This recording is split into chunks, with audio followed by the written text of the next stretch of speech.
Ladies and gentlemen, welcome the fuck back to the Burning Barrel podcast. As always, I'm your host, Paul, and with me is Hank. Yo, It's been about a month. How have you been? I've been pretty good. That's good to hear. I've been dealing with cancer. Great, Like, fun times. not me, obviously. Because if Yeah. I were, boy, I would have made a bigger stink about it on social media. Holy shit. That would, like, anytime anybody would say anything, I would just, like, reply with, yeah, well, I have cancer. Like, I would have been a dick about it. But no. So, the last time we took a pretty long hiatus, it was because my grandfather was dying and then decided to, like, just end it and then die about 2 days later.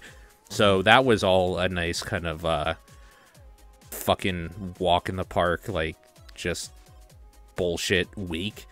And then and like funeral arrangements and stuff like that, so I was gone for about 2 weeks worth of time. Yeah. And shortly thereafter, my grandmother decided that she would be diagnosed with cancer when she went into the doctor, and we've been dealing with that ever since. Now, fortunately, she is not in any pain. That's Nothing's really changed except that she's like in like a hospice care near my parents' house, up about 3 hours to 4 hours from where I live, which makes it a pain in the ass for me to go visit and whatnot. But like, no pain. Just spending a lot of time with family and chatting with people and stuff like that. And she's accepted it. Everybody by this point has accepted it. We've all kind of like went, chatted, hung out, like got to say our goodbyes and stuff. Like, if something happened right now, basically we're all leaving on good terms and it feels okay. That is a huge, I gotta say, like, if you should always do that, because it's a huge difference in just how you like live the rest of your life. Because like before the like my grandfather got sick and I was like, okay, like, well, it's not life, like, it's life threatening, but like it's not bad yet, so like I'll finish up my work week in 2 more days here, and then I'll come up and I'll spend the weekend and like it'll be good. And then like I get a phone call 4 hours later basically being like, no, this is it, he's gonna be dying like within the next 10 hours. And I'm just like, well, fuck. Like, what do you even do at that point? I'm stuck at work here, like, alone, and nobody gives a shit anyways, because, I mean, I don't expect them to. They're not my family. I don't want them to give a shit, honestly. I don't want any of their, like, pity stuff or any of that stuff. But, like, you get a phone call, you're stuck in a place you don't want to be at the best of times, and, like, you're tired because you don't sleep very well because of a shitty bed and stuff. And then it's like, well, I don't even get to say goodbye, and that's just kind of like haunting you. It's been fucking trash. This whole process, though, with my grandma has been like totally okay in a weird way. And I'm just super happy about that. Like, that's Yeah. why it's like I can't even be mad, you know? Like, if shit happens, it's gonna happen. I got like my last weekend. I'm still gonna try to get up whenever I can and whatnot to go see them and stuff, but like, we're on good terms. Everything's fine. So that's kind of where I've been at, to like put it a little lightly. Like, some other shit's been happening, but none of that's important. That's all just stuff that, like, with time and money, all other problems go away. So yeah, that's where I've been, but I'm glad to hear you're okay. yeah, things are pretty much the same for me. Yeah. So things are fine. No news is good news. I think that's what they say. Yeah, pretty much. Oh, I got news for you. What? I'm vaping now. I've heard. I've heard. You've heard people talk about it. You've heard me talk about it. You've literally heard the vaporizer. Yeah. All three. All Yeah. of the above. Yeah. So, it's So not you've got your Vape Nation membership card yet? not yet. I'm still waiting. I'm still waiting in the mail. This isn't the first time I've like done a vaporizer type thing or e-cigarette type thing. I will say this is the first time it hasn't killed me. Absolutely, because like, I don't talk about it a lot because it wasn't a big deal for a long time, and then vaporizing became like mainstream some weird time in the last like year. But like Yeah. years ago, back in probably like 2007 or 8 or something, me and a friend at work were like thinking, oh, we should really quit smoking or whatever. And he's like, have you heard in China they're like making these like electronic cigarette things? They basically just like burn a oil thing or whatever. And like this wasn't even this was before a time where you could even like refill them. You would buy like these like electrical like ends basically, and it would have everything built in, and you would have to like throw the end out and then put a new one on that you would have to like order from China as well. So long story short, he's like, I'm interested in this, I'm gonna get one, do you want me to get you one as well so we can save on shipping? I said absolutely. It worked probably for about a week. It was weak as fuck though, like the nicotine levels weren't that high, it tasted like shit. And we found out a few months later that as more people were trying those, they were like exploding in people's pockets and stuff, so we threw them out. Great. Yeah, so that was a long time ago. And then after that, I tried another time where I just had like a smaller vaporizer sort of thing. It was about actually probably 8 months ago I bought one just like at a kiosk in a mall, so it was super cheap. And it was fine for a while. The end of it broke though, like where you put your lips and like the vape is supposed to come out of. So I just kind of like gave up on that and didn't think really much about it. This time I spent a little bit more money than I was expecting to. Got something that's like actually heavy, like heavier than like a paperweight even, so it has some good girth to it. And every time I've used it, I can choose how much smoke I get. I can choose like which juices and stuff I'm smoking for more nicotine, less nicotine, different flavors. The flavors are much better than they ever were before from what I remember. Like it's actually been a pretty good experience, all things considered. That's cool. Yeah. People that say Vape Nation are fucking stupid though. Like people that are super into that thing, non-ironically. I'm into it ironically, obviously. Yeah. But I look at that stuff like fucking anything. People get super into fucking anything. They go too far with it. It's true. And we'll talk about some media habits in the last couple of weeks that I can describe that about. But yeah, some people get way too into it. It's like, I mean, it's like a similar like example is like I have like the shittiest keyboard you can buy. It's like cost me $10. Actually, on that note, I have a Microsoft keyboard that came free with like Windows XP that like somebody had laying around their house that I got for free. It works perfectly fine. Yeah. So, but I like this keyboard, like the shift key, I sort of overuse it and it gets stuck sometimes. So I've been thinking about getting a new keyboard. So every time I like try to research keyboards, and I don't want to spend too much money, but like you find people that talk about keyboards only want to like cheap keyboards are like $100 to them. It's fucking infuriating. Yeah. Why don't you just ask Spart for one of his? Because maybe like I don't have the heart to tell him. Maybe it's something with his like firmware or like his drivers or something. Like, what are the chances that 3 keyboards would all have different problems? I don't know.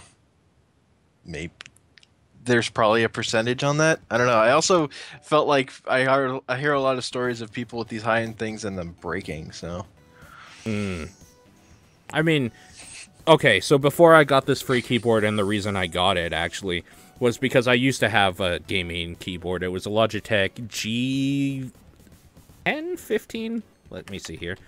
Logitech G10 keyboard? What's that?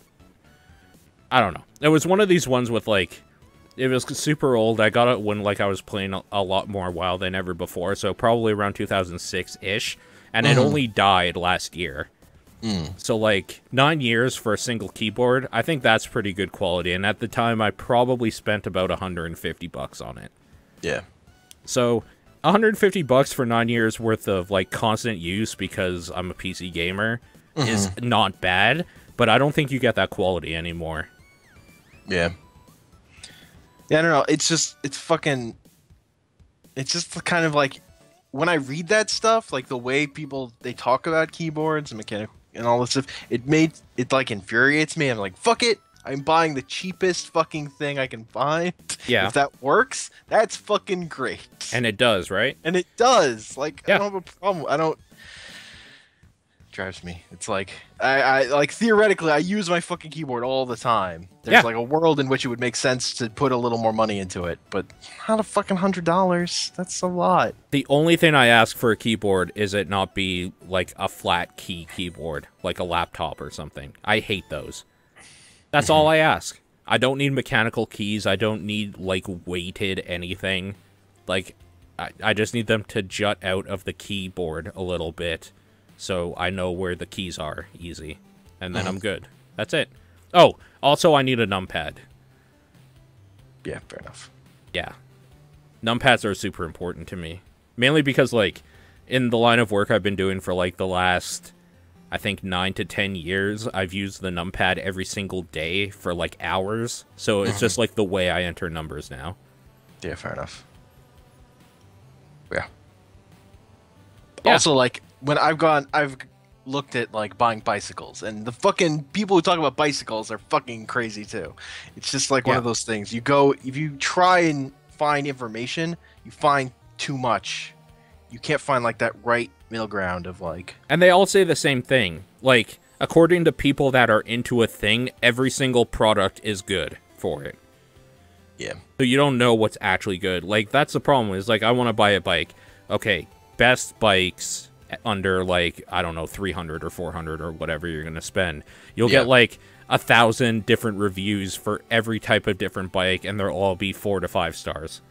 Yeah, it's too much information, and it's not actually helpful information. Yep. Exactly. Speaking of non-helpful information, again, welcome to the Burning Barrel Podcast. Yay! Where we are going to talk a lot of shit. And, I'll start off. Let's talk about Golf with Friends.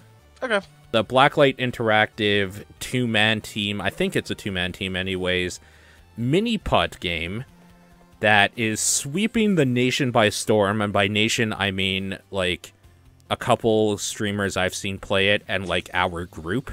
Uh-huh. But, I think the thing I like about Golf with Friends is how simple it is to, like, play. Like, it makes sense.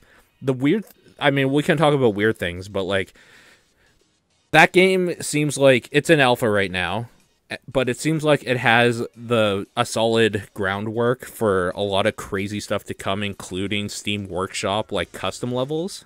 Yeah. Like, just, the mechanics of that thing are just good. Like, they just make sense and they work for the most part. Yeah.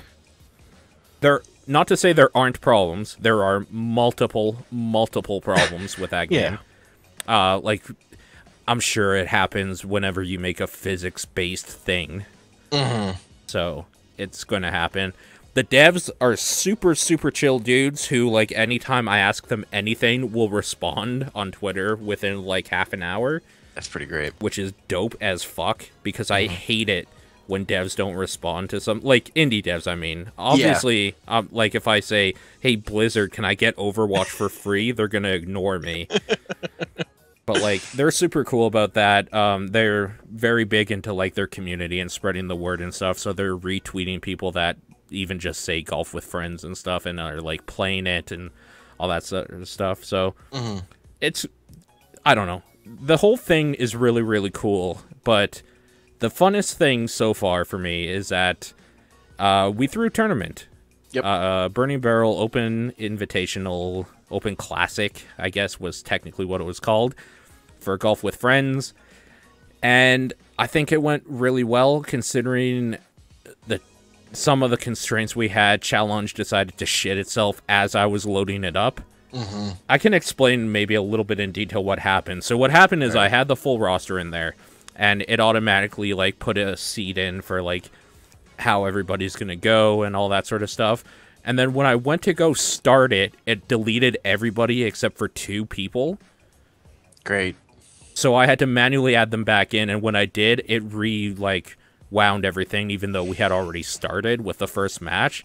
So I kind of like was scrambling in the background as like I was doing like the streaming part of it to like fix the roster and start like just scribbling on any paper I could find. I ended up scribbling on the back of my Baron Lighthammer D&D sheet, actually.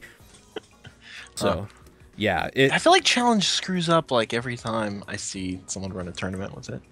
Just something goes wrong with it. Yeah. Yeah. It's not great, but it's like the only thing that I can think of to use for this sort of thing. I probably won't ever again after that. Yeah. Because that, like, I've just had enough, honestly. I'll just use a spreadsheet. Exactly. Yep. So, thanks, Challenge. You really fucked things over for me, but that's fine. Tony Zetashade, or however you know him, was kind enough to also stream some of the games on his channel, which was super cool and like helped expedite a lot of the standings things. Obviously, like, I mean, putting the VODs up on YouTube from Twitch. If you want to watch all the VODs, they're on Twitch, and you can just go to my video section, and they're all there highlighted and split already. But if you don't, they're on YouTube as well. I'm not going to take the ones from Tony's channel, because I'll just, like, have a link to them if people want to watch from that perspective and stuff like that. Like, the games were fun. They were funny. Everybody that showed up, I thought, was having a pretty good time. We made a meme out of Knight of Servia, which was pretty great. It's pretty good. He got fucked, though. Like, there were some shots that looked like they were just bullshit, which led to everybody just saying, like, anytime you get screwed over now in a video game from your own stupidity, you got Servia'd. You got Servia'd. Yeah. So, there you go, Servia. You're now a meme. I hope you enjoy. That's my gift to you. Congratulations. It's not the worst case of a person being memed I've ever seen. So, yeah, you got that going for you. It's not actually that bad, all things considered. I'm not gonna explain, spoil or explain who won, because the VODs are there, and, like, I'm just gonna say go watch them. If you listen to what we're saying in the VODs right from the get-go, you probably know who's gonna win. But, yeah. It was a good game nonetheless, and they're funny. Like, just the banter and, like, the, like, missed shots and the screaming and stuff like that. Like, they're funny to rewatch, so I'm super, super glad we got to do that. I'm just kind of, like, bummed out there wasn't a spectator mode. Yeah, just feels like there definitely should be, just because you can spectate. It, like, the functionality is already in the game once you've finished. And I mean, it just sounds like the devs haven't had time to get to that yet. Right, and they were... Did you see the tweet where they were, like, super bummed about it or whatever? Yeah. Yeah.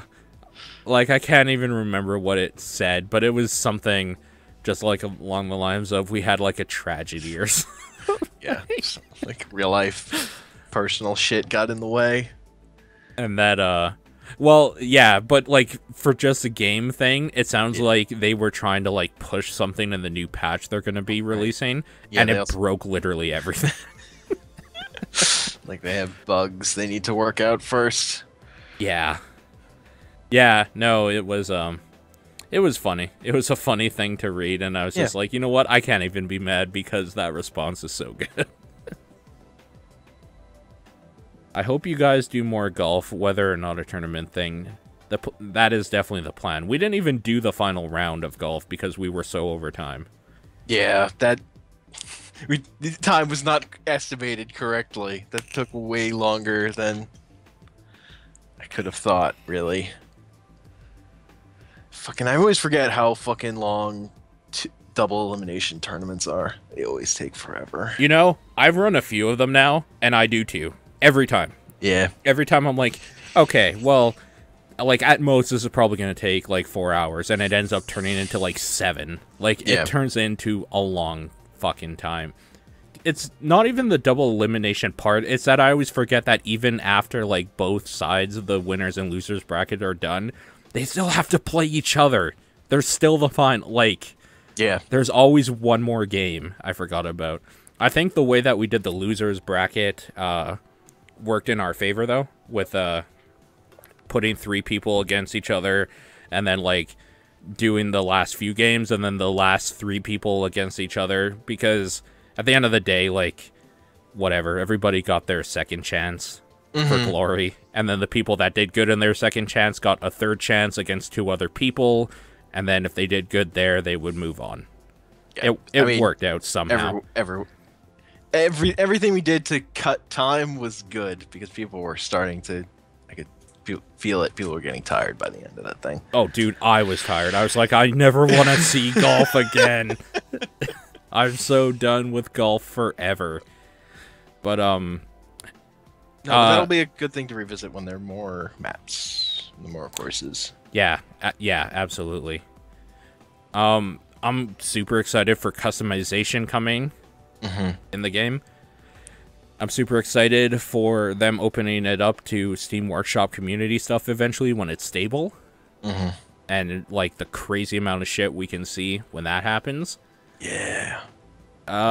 Just thinking about it. I just, like, if you want a mini putt game, you should buy this game. It's $6. The devs are super, super cool. Like, yeah, I can't recommend it enough. Also, like, maybe we'll throw something else. I don't know. You could join the Burning Barrel Steam page and see for yourself when stuff happens. Apparently, I set it to private, and Weird. that, yeah, I'm an idiot because somebody's like, hey, like, can you invite me to the community? Like, they just said this, like, yesterday. And I was like, oh, no, dude, just join it. Like, it's fine. It's open to anybody. They're like, no, it isn't. And I was like, oh, shit. No wonder we haven't had any growth at all. But, yeah, golf. That's a thing. Not to spoil anything, but, like, congratulations to Comet SX as well, who kind of came out of nowhere because I don't think we had played with him before, and apparently he's a prodigy. Apparently. But did he win? I don't know. Maybe you should check out the VODs and see for yourself. I wonder who could have won. I wonder. You didn't do too good, I gotta say. Nope. I'm not that good at that game. Honestly. That's fair.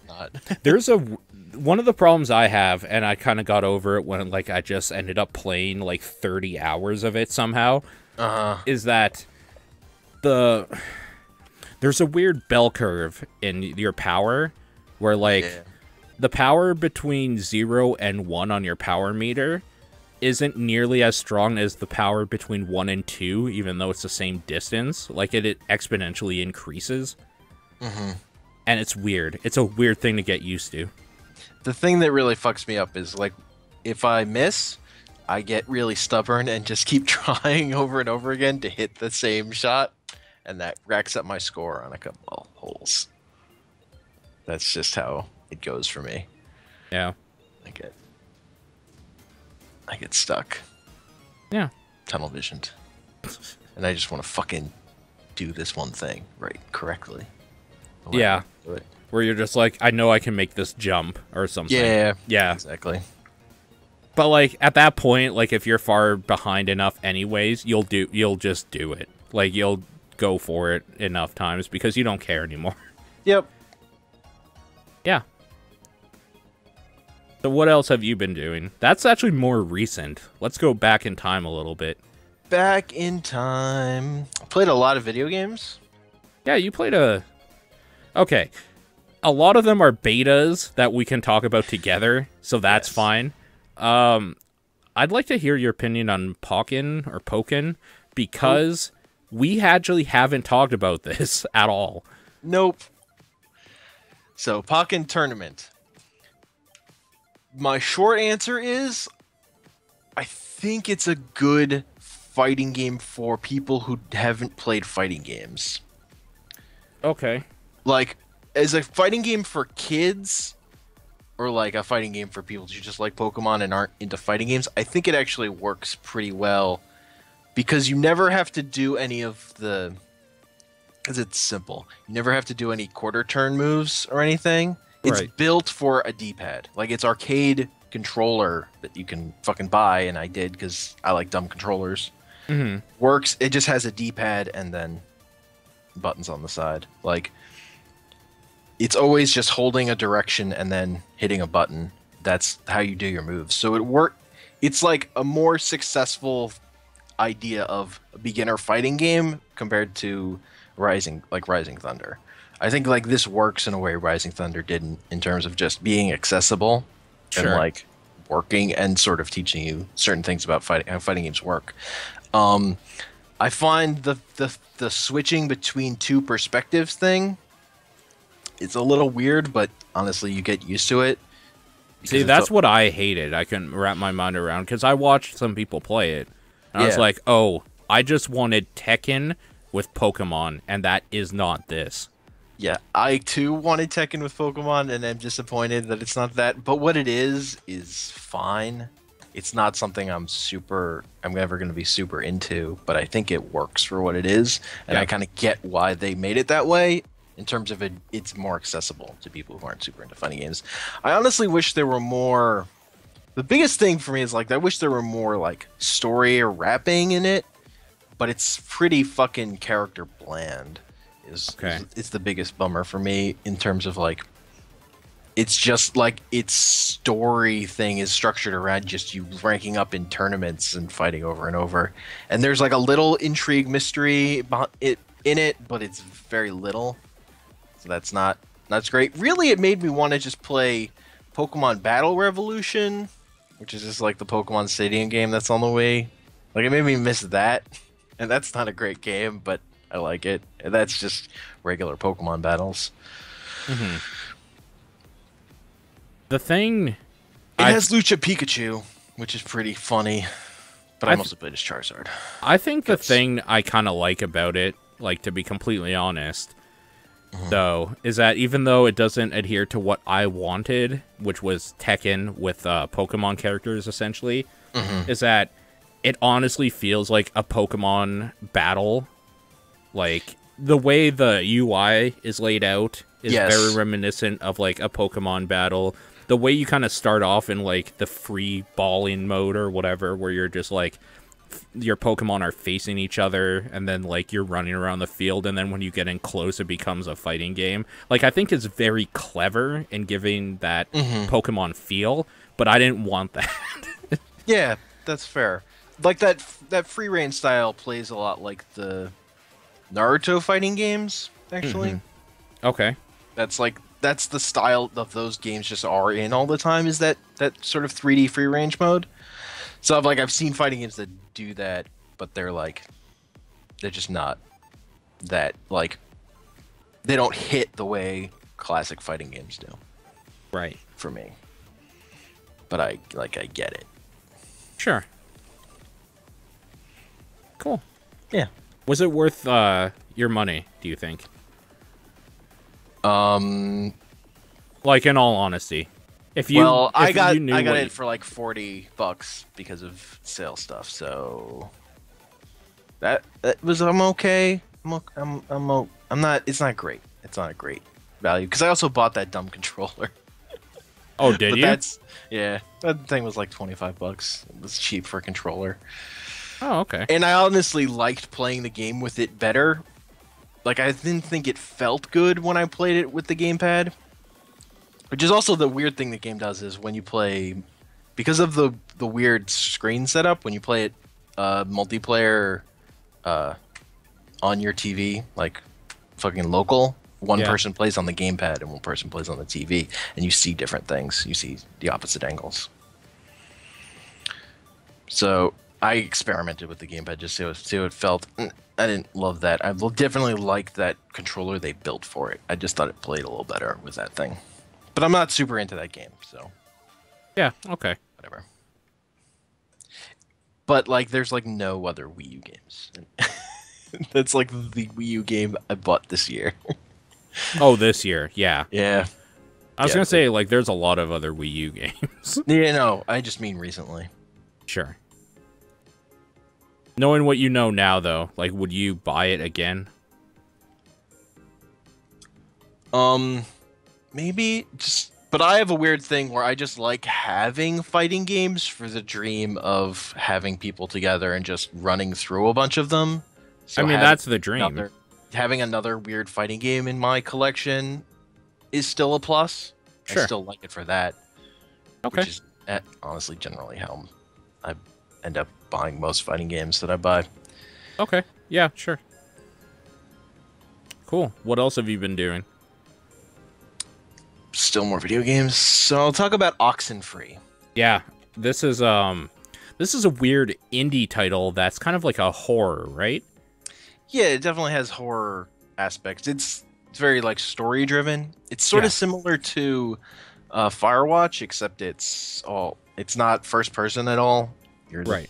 It's third person characters, but there's like it's most of the gameplay is. And it's 2D if I remember. Yeah, it's 2D. Yeah. So it's sort of your side-scrolling area, walking around, but it's mostly just talking, and it has those sort of multiple dialogue options. Things will pop up, and then characters will react to you based on what you say.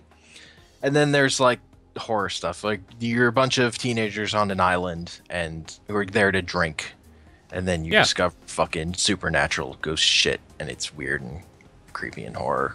I hear it's actually kind of intense too. It can be. It definitely does some neat stuff with that. Okay. It mixes up what it does. I don't think it ends great. Okay, so you did beat it. I did finish it. It's not very long. How long is it? Let me see. Because I know this is a point of contention for people that like find narrative-driven stuff like Firewatch. Maybe it's like 3 hours. It took me. Okay, that's actually far worse than Firewatch. Firewatch has another hour or two into it. Yeah, but this was... Firewatch also took me like 3 hours. Like, it took me about the same amount of time. Okay. Honestly. But it was cheaper than Firewatch, still. Yeah, that's true. But I got it. I bought it. I'd been waiting for it to go on sale. Ah, even better. Yeah. So it was like $10 or something. Like maybe 11. Is there any replay value to it once you know what's going on? No. Okay. So. Just because they kind of fucked up the ending, for the most. I would say that. Okay. There are different paths you could take to get slightly different endings, but I don't think it's worth it. I think you see the interesting stuff on the first run, and you can just look up some of the other stuff. Okay. But it's okay. It doesn't have as good voice acting as Firewatch, I don't think, but it does. Its story stuff does some neat horror stuff. That stuff's cool. Cool. It has one conceit that's really interesting. It would be a spoiler to talk about it, kind of. I could go into it if you want me to, or I can, if you feel like you'd play it, I'd let that lie. I mean, it's not a super complicated thing. It's just a neat little trick it does. Okay, yeah, I mean, like, I don't care, obviously, but... Yeah. Yeah, go ahead. What is it? There's like there are points in the game where you see yourself in a mirror, and you see like there's like a little green thing above your character, and like later in the game you realize that what it puts up there is your Steam tag. So you're not actually the person. You're like, it's putting you in the role of some third party controlling this character. Like you're making the choices for them. Okay, that's cool. So it's a neat little trick. That's cute. Yep, it's cute. That's a good word for it. Game is okay. It feels a little overwritten. Like it feels like these actors acted it as it was written. So there's like weird things of them, like the way they will like put ums or fucking things feels like that was those writer choices. That wasn't the actors getting like leeway to sort of act the way they wanted to or whatever. Right. That thing's okay. Cool. It's okay. Now let's talk about Devil Daggers. Yes, I'm actually super interested in this game. I really like Devil Daggers. Okay. It's fun. So this is Devil Daggers. It's like this is like a $5 game, but it's basically sort of low graphics, like it looks like Quake 1 kind of stuff of super pixelated 3D, and it's a basically a first-person shooter, but what you're shooting is your hand is out, and just daggers are flying out of your hands. Yeah. And it plays like the comparison I've heard it plays is sort of like 3D Geometry Wars in terms of like these like they're based like a first-person shooter, Geometry Wars. Yeah. To be specific, for anybody who hasn't like seen anything of it. So like, because you're like your basic enemies that you fight are these spires will come up, yeah, and then all these little skulls will fly out of them, and like one of them is a bigger skull that flies around, and you have to shoot the spire at this one specific weak point that sort of rotates around it. Yeah. And then when you kill, so the big things, a lot of this game has to do with it's all very dark around you. Yeah. So audio cues are a big thing in it, like being able to hear where one of those things is spawning. But the other thing is this game basically always works in the same spawn order. Like where things show up will be different, but what will show up at certain times is always the same. So it gets more intense because it's about surviving. Yeah, it's a high score game. Yeah. And then so like there's like a point like it's however many minutes in. I can't even remember. It's like but like 70 seconds or whatever. Like where the run is like, oh no, this is where most runs go to die. Like my runs are basically a minute long before you're dead. For the most part for me. It's pretty hard. To the point where they actually calculate milliseconds in this game. Yeah. Yeah. So it's always cool to like when you actually beat your high score. So the thing you're trying to do is not just clear the enemies fast, but kill everything except the simple basic skulls drops like a red crystal, and that determines your upgrade. So like the first sort of berry you're trying to get is to get the first upgrade, which is like 11 gems or something. But like the point where the game it will sort of is like the big deal breaker for your run, like the first one is this spider shows up and it will suck in, you hear like this, and it will suck in all gems that are on the field, and it will also point up and then point down so you can't hit it for a while. So you have to get that thing dead kind of immediately.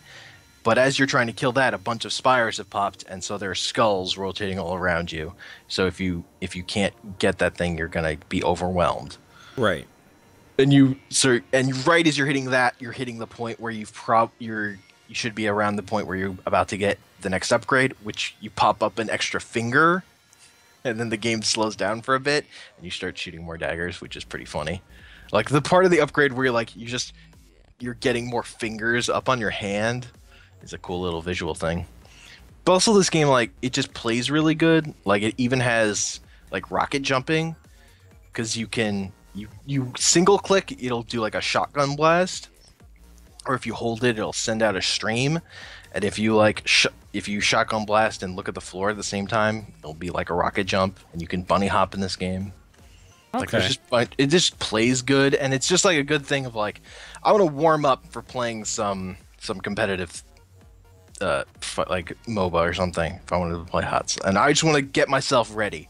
I'll play a couple runs of Devil Daggers, get my heart pumping. And it's very like they're like the only colors are like they're simple in terms of just like there's some poison things that are green, or the gems are red.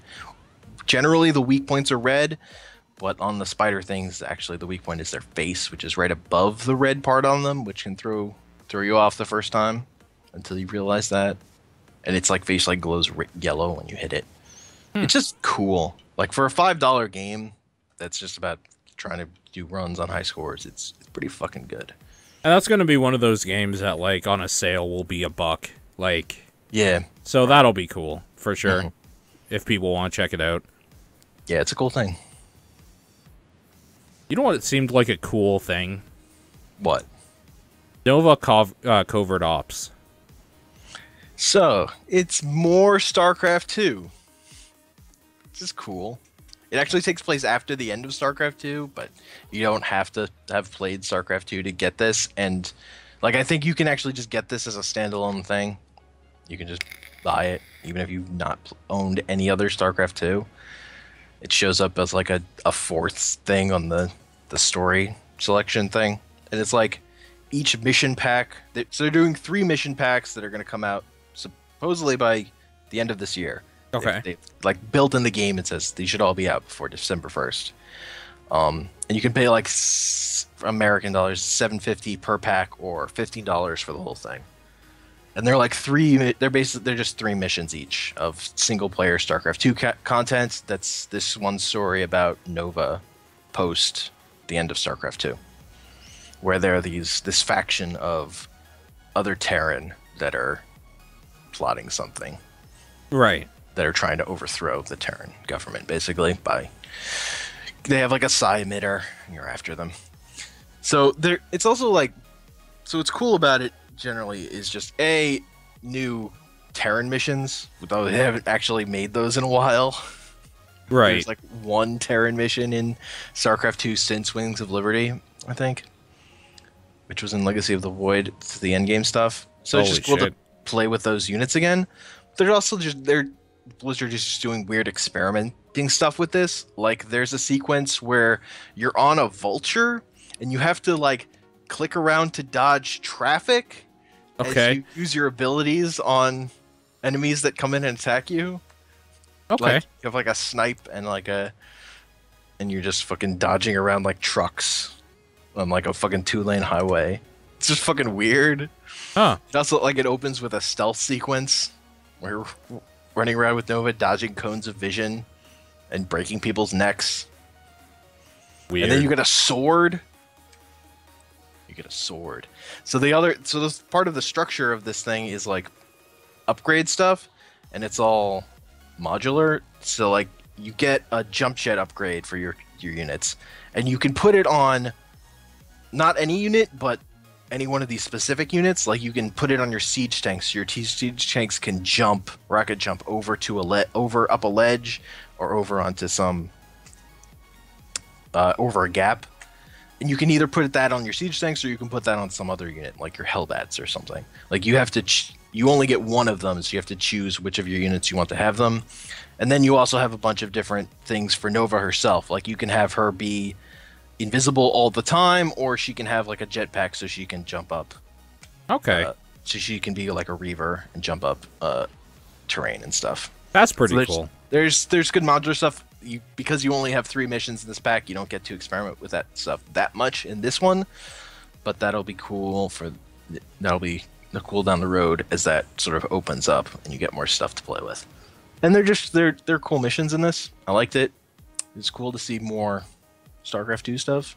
Like, this doesn't hit me as hard as Legacy of the Void is. There's nothing as cool in this as that thing was, but as a way to keep StarCraft 2 going without fucking taking years and like making a big story, like making a smaller thing that's like quick to consume and quicker for them to make. This is cool. I had fun. Cool. Glad to hear. All right. I'm just gonna rush this ahead because I really want to know about it. Is Hyperlight Drifter any good? Yes. It's good. Okay, but it's not great. Yeah. The thing, basically what holds it back is for the most part, it's a lot of combat, like little combat arenas where you get locked in. I hear that the combat's not good. I like it. Okay. It's not amazing. Explain to me what Hyperlight Drifter even is. Like, it's very much, for one, it just fucking looks amazing. Like, I just fucking like how that game looks. It's really fucking cool looking to me. I like the visuals a lot. But a lot of it in structure is sort of inspired by like a top-down Zelda game. Okay. But basically, you lost some of my attention, but okay. Just in terms of like it's dungeon crawly. Like, right. You're going out into different directions in the world. It starts with you can go north, south, northwest, or east. Okay. And south is blocked off. You can't go south to start. South is you go there last. So okay. You have any one of these 3 directions to go. You fight through a bunch of combat rooms. You beat a boss. You unlock a thing that brings up a pillar in the center of town. When you get all 3, you can go south, and then you get the final one. I see. Okay. So there's that simple structure. Your 2 weapons, you've got a sword and you've got a gun. and there as you beat different bosses and you find some other guns. You start out with like a pistol that has ammo that's limited, and the way you refill your gun is with hitting things, Okay. and that can be either hitting enemies or you get a little bit of it just from destroying like objects in the world. And but the big game breaker for this game is you have this dash where you just sort of move really quickly. It's just like a dodge roll sort of thing, but you dash really quickly over a distance, and you can cross gaps with it. So there's like hidden things to find over there, like either your health is determined by you have to pick up health packs and use them to heal yourself, and you can only hold like 3 of them. So searching out and finding them to make sure you have enough health to keep going is like a big thing to make sure you don't sort of put yourself in a position where you have to backtrack and go back and find more or something. And then the other thing you're trying to find are these like your currency, basically, where the way that the currency of the game is you collect like these yellow things, and if you get 4 of them, that equals to 1 currency. And things at the shop basically all cost 2 or 3 of these like Roman numeral 2s, because there's a thing in the game where there's almost no text except for some slight tutorial stuff. All of the storytelling and even like what things are in the shop is all visual. Okay. Does it make sense though? Yeah, they do a really good job of explaining stuff. The only thing is, in the shop, I didn't realize that like a lot of shopkeepers are selling 3 things that you can pick up at this you can just choose between, and you just have to fucking D-pad down to notice that. Oh, and I just wasn't paying enough attention to realize that at first until I'd bought one. And it's like, oh, I could just fucking get any of these. So all the upgrades are there from you from the start. You just have to have the currency to get them. So you can choose which upgrades you want at any point. Okay. And the best upgrade, the one that that really makes me like the game, is one of them allows you sort of to dash forever, like indefinitely. And the way you do it, it's not just like you dash and then you dash again. It's like you build up speed. So it's like a rhythm thing of you're sort of dash of like, you have to get this rhythm down of like that builds up as you hit your peak dash speed. And there's like a room in the store where you get it, where you just try to dash around this room, and if you get like 100 dashes around the room, you unlock a thing, and if you get like 600 around there, which I haven't been able to do, you get another thing, because 600. You're going fucking fast. I think it's just a costume unlock too. I think what I read, I don't remember. This is like it takes a while. This is like akin to getting the like fucking Onion Knight doll by dodging fucking lightning bolts in Final Fantasy X. Yeah, kind of. Like it's like a dodge them 200 times. Yeah, it's a dumb thing, but it's kind of fun. Like I like that mechanic, so it was cool that they just put some dumb, stupid end goal thing in there. Are there other challenges that like do the same thing? There's a soccer game I just unlocked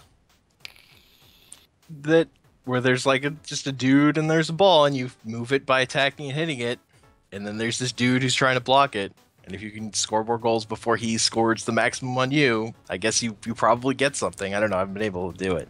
I've only scored like 1 or 2 times, because he will body you. He will just fucking wreck your shit. Weird. Okay. Yeah, that was a weird thing.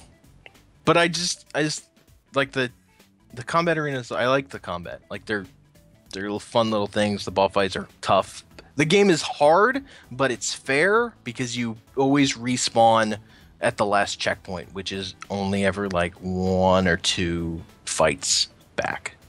Okay. Like anytime you go through a room or go through an elevator. So the only problem is like, the only problem that I don't always love is it's in your best interest not necessarily to clear the room always on your first try, because sometimes you might have used too many health potions, so maybe you want to just do that again and just do it better before you hit the next save point. Gotcha. So that you have more health potions left. But that was only an issue for me early on, and I apparently went the hardest of the 3 ways to start, or second. I went like the hardest way second. So if I had gone west third, I probably would have had an easier time than I did, but I did not. So that sort of screwed up the difficulty curve for me a little bit, but it wasn't a big deal.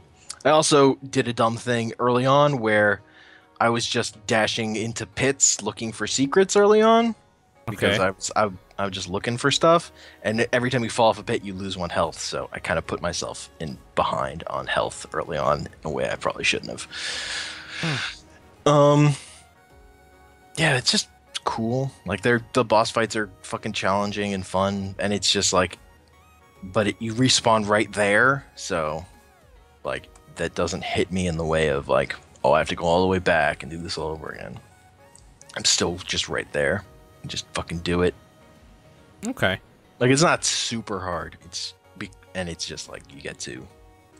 It's fair about its difficulty, I feel like. Okay. Like the rooms themselves can be fucking bullshit, and there's so many enemies on it. But like when you're getting upgrades where like you can dash through projectiles without getting hurt, or you can hit projectiles to reflect them back, like you just get a lot of tools. And the save pointing and checkpointing is super forgiving, so I like all that. And it's not a super long game, so like I'm kind of, what am I, like 8 hours in, and I probably only have like an hour left, maybe 2, depending, because I did do that dashing around a room thing for like an hour or something, just because I like doing that. It was fun. I like that mechanic. It was really once I upgraded the dash that I like the mechanics start to feel. They don't quite make sense at first. They feel clunky, but once you get the hang of them, I like them. Okay, cool. And the way the shooting works, you can hold left trigger. The game makes it pretty clear you should use a controller. Apparently, the keyboard controls are garbage. You hold left trigger, you get a reticle, and then you can use left thumbstick instead of moving just to point it directly at things. But generally that takes too long, so you generally just want to point yourself in a direction and then just free fire is generally how I do it, because that works and takes way less time. Yeah, that probably is the way to do it. Yeah. Okay, well that sounds interesting. Yep. It sounds like something I would have to see for myself. Mm-hmm. And I think the visual stuff is really good, and I like its storytelling sensibilities in terms of just like showing you brief images, like tells you a fucking lot. Like it gets across a lot. Like when you go to the east, you're going to like these they're like cat temples, but all you see around are frog enemies, and there are corpses of cat people everywhere. Like some shit went down. Just fucking kill those fucking frogs. All right, well, cool. Yeah, I like that game. I like that game a lot. Let's talk about Enter the Gungeon. All right. Because it sounds kind of similar in some concepts anyway. Mm-hmm. So, very different than others, but yeah. Yeah. Enter the Gungeon, for anybody who doesn't know, is the newest Devolver Digital published game that has like a good soundtrack, a retro aesthetic, all that bullshit. It is a twin-stick shooter type game where you're dungeon crawling as well. It plays very, very similarly to Nuclear Throne and Binding of Isaac. Like, if they had a child, it would basically be this. The conceit of the game is that everything is gun-based or puns on guns and all that sort of thing. So, like, some of the enemies are, like... I'm trying to think of, like, one of the, like, puns and stuff. One's, like, Gatling Gull, and he's, like, a seagull-headed, like, muscle man with a Gatling gun. Uh-huh.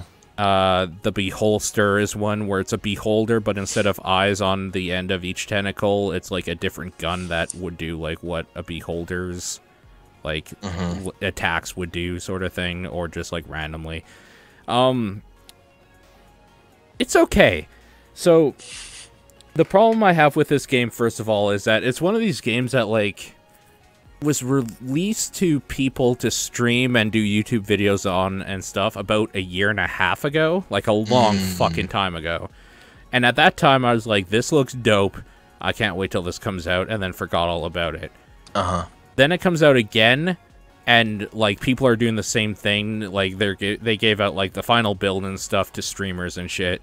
They're like streaming and doing content on it like 2 weeks before it comes out, and like it kind of had the Overwatch effect where like I was watching a couple people play it. I'm like, okay, this looks less and less intriguing as I'm watching it, because I want to play it, I want to experience it, and watching it is boring and kind of infuriating to me. So whatever.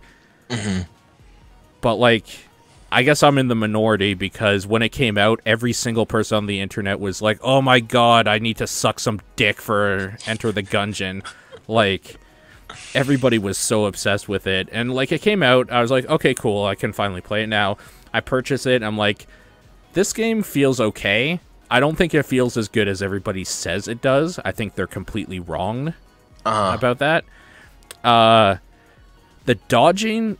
Okay, first of all, this came out the same week that Dark Souls 3 did, and I'll talk a little bit about Dark Souls in a bit. Yeah. But, like, needless to say, I have 2, like, games now that are based, like, completely on dodging things and attacking when the opportunity's right.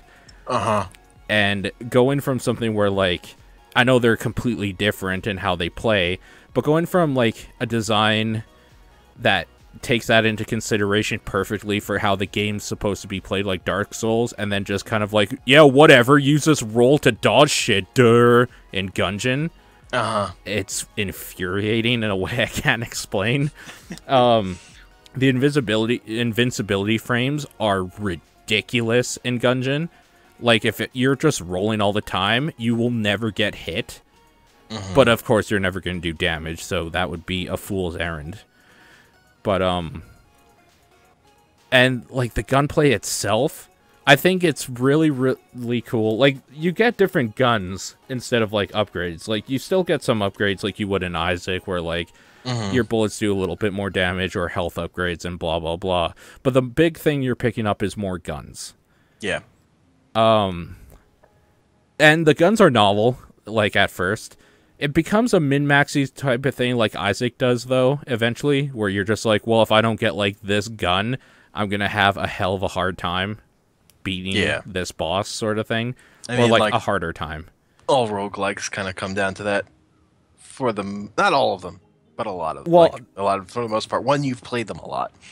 This is kind of where, like, I'm thinking Gungeon will be better when I play more of it, is that at its base, like, the way it plays is solid enough that, like, you can beat the game with your normal pistol if you're good enough at dodging and stuff. Which is totally fine, and something Isaac didn't have. Like, Isaac, it feels like if you don't get, like, certain items by the time you hit, like, the 4th or 5th floor, you're fucked. You never really get that feeling. It just feels like you have, like, the walls are closing in Gungeon. Like, you have to play harder. Which, I mean, I think it's cool. I think that's a cool thing. Like, that's a good thing, I think. Yeah. I think my skill at the game should be the defining factor of how hard things are, and then the game can make it easier on me if I have luck. Yeah. I'm okay with that. Isaac, I just feel like I get fucked if I don't, like, get Brimstone or something. Or, like, flying. Like, in Isaac, if you don't get flying the whole run, you just have a harder time, period. It doesn't matter what you're gonna face. It's just harder. So, yeah. Back to Gungeon, though. I don't know. It's something... There's just something about how it handles. I don't get what people see in it. But, I mean, that's probably just a subjective thing. Does a lot of that have to do with the fact that you're playing it at the same time as Dark Souls? I think it might.